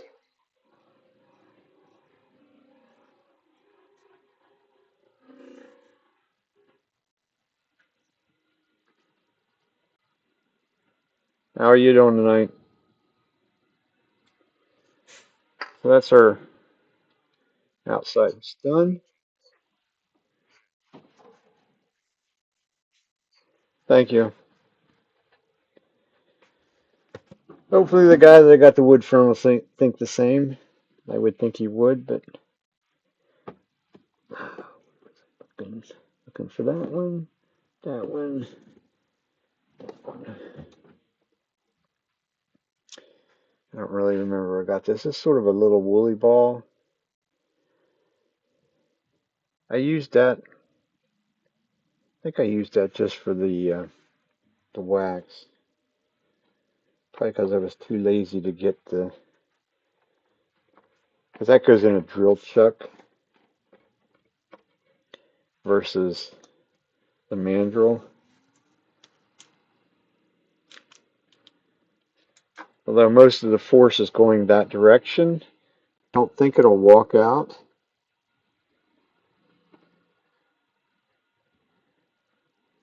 but it could.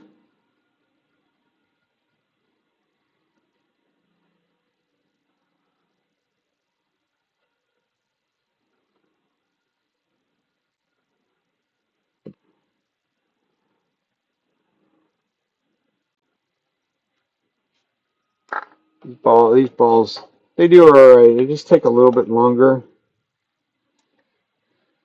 to get the desired shine.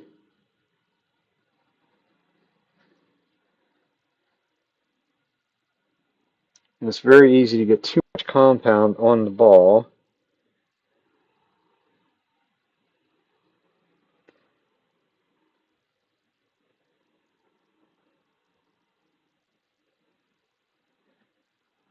And if you're wondering, that black line still on that ball is actually a burn line. I was buffing I think it was like a chalice type cup. And right there's where it actually made contact the whole way around on the rim. It was on a piece of cherry, no less. Instantly burned it. Burnt the piece of cherry, burnt the buffing wheel, buffing pad. Even sandpaper won't get that stupid burn out of it. One more.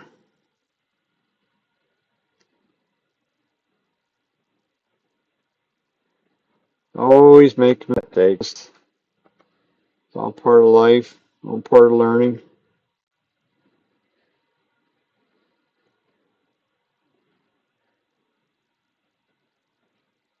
There we go. The little one didn't come up to a nice shine though. It's a little bit too much, a little too much compound still left on there. On the bigger wheels, I don't know whether it flies off or whatever, but these little wheels or these little balls are much more compact than the big buffing wheels. Nice and smooth, so we're going to leave it at that. You can see the coloration there, that's still some compound left over. Didn't use it all up. So from there, now let's be used to the normal ball. We'll go to our wax. Speed back down to about 900.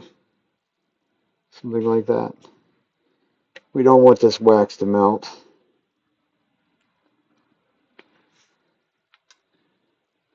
Or we will have one giant size mess.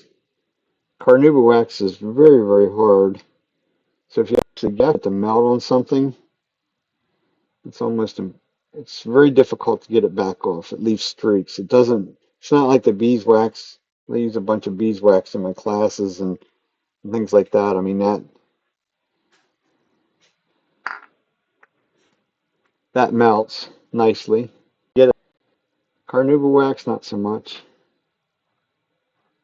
Definitely harder and shinier, but if you get too much on it, kind of like streaks and clumps up and every other thing. It's a bit of a mess.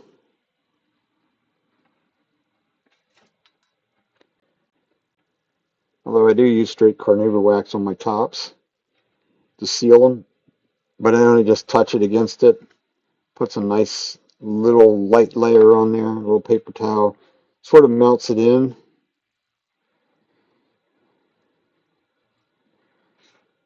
I showed the guys about a month ago in the class. We did some tops in our class, and I let them put it on. They put it on, and they want to sit there and rub it and rub it and rub it. And I'm like, "You're looking for trouble." And then one guy had big streaks across it.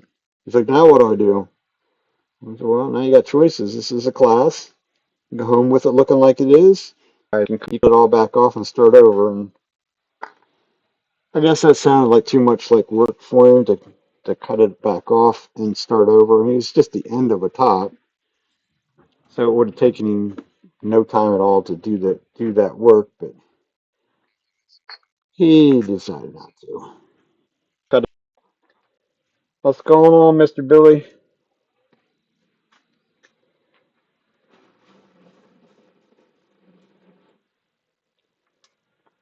Just finishing up some stuff from last week. Did a black locust platter that I did for the turning part of it. And we're just spending the last couple minutes buffing some of this stuff up from last week.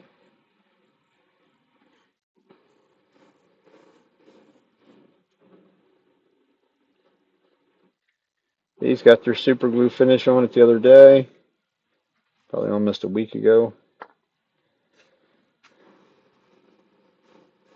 I did two more of them in the beginning of the video, the last two of them, put it that way.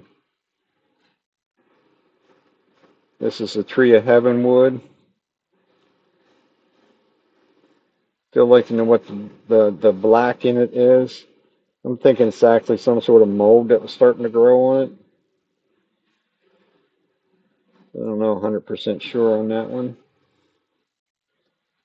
But it definitely finishes up nice, for sure.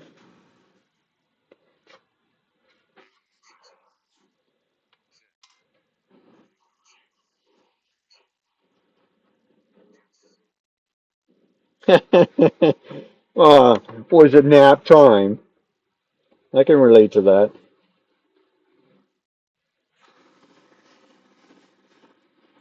Us old guys need a nap.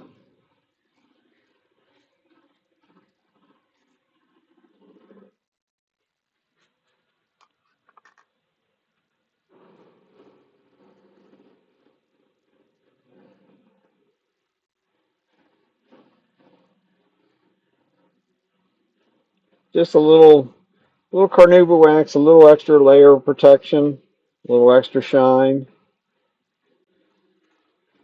Guess if you really wanted to and cared enough, maybe you could put multiple layers of the wax on. Carnauba wax is very hard. It lasts a long, long time. I guess I didn't put any wax on the inside then.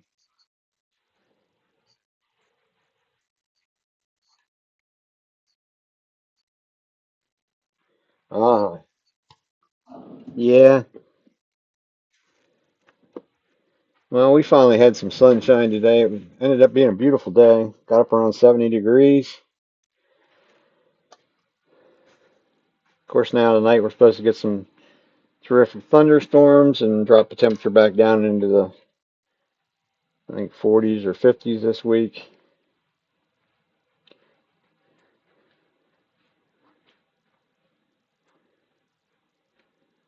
Better soon warm up. I think either next week or the following, it might be the following week for us, will be the maiden voyage with the camper. So it better warm up. I don't want to go camping in 40-degree weather. Won't be no fun.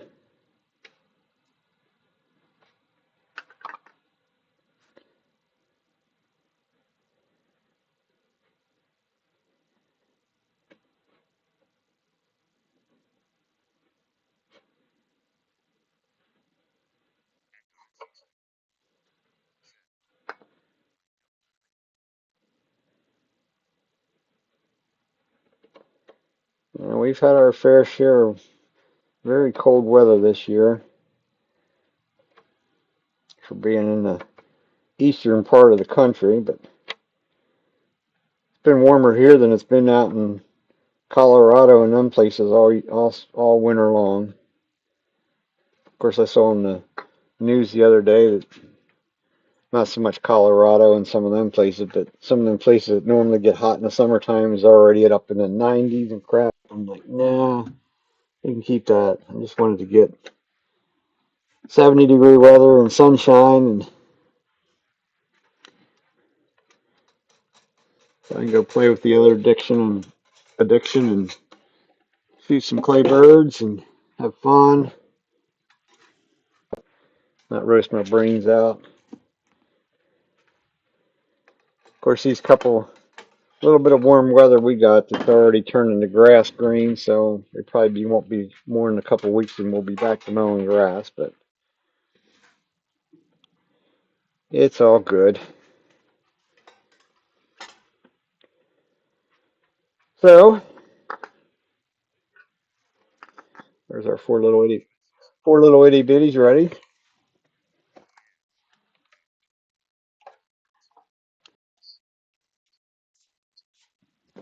How hot?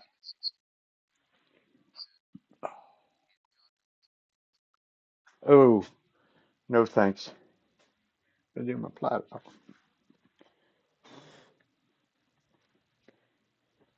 That's too hot this early in the year.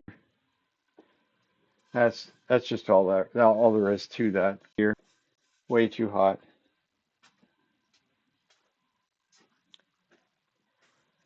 So there's the platter.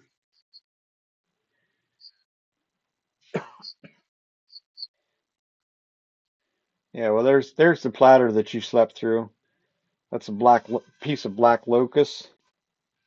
Got a little bit of figure on the back. A whole lot of really big grain to it. Nice.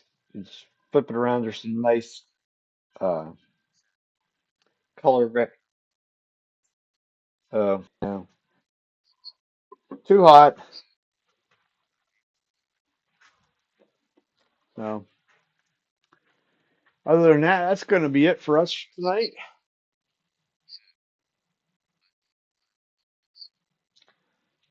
Um, I can't say that it was overly fun to turn, but I didn't have to go sharpen a gouge though. But I also used four gouges to get through that one platter. So yeah, it's definitely hard on tools. A lot of something in it, but it is kind of pretty. It won't stay that pretty for sure. Any that I've ever turned before turn to a, well, I have a mallet here. It will end up turning to that color, a much darker goldish brown color. It doesn't do much. It really doesn't do much for me, but the guy that gave me that wood to start with, he likes it, and he even has this. He milled up some logs, or had it milled, and made flooring out of it, and used it for flooring in his house. Tongue and groove, like hardwood flooring. Um, he didn't offer to take me in and show it to me, but he loved it. And I'm like, well, that would definitely be a floor that would last forever. So, but that is going to be a wrap.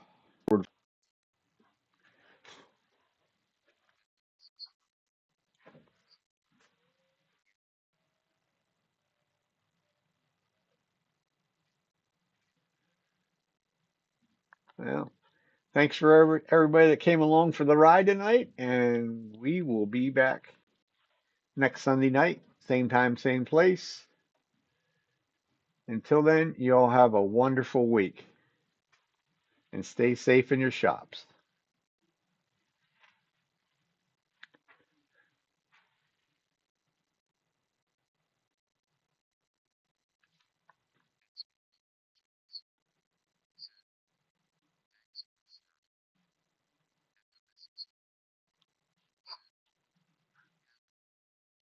You're all quite welcome. See you next week.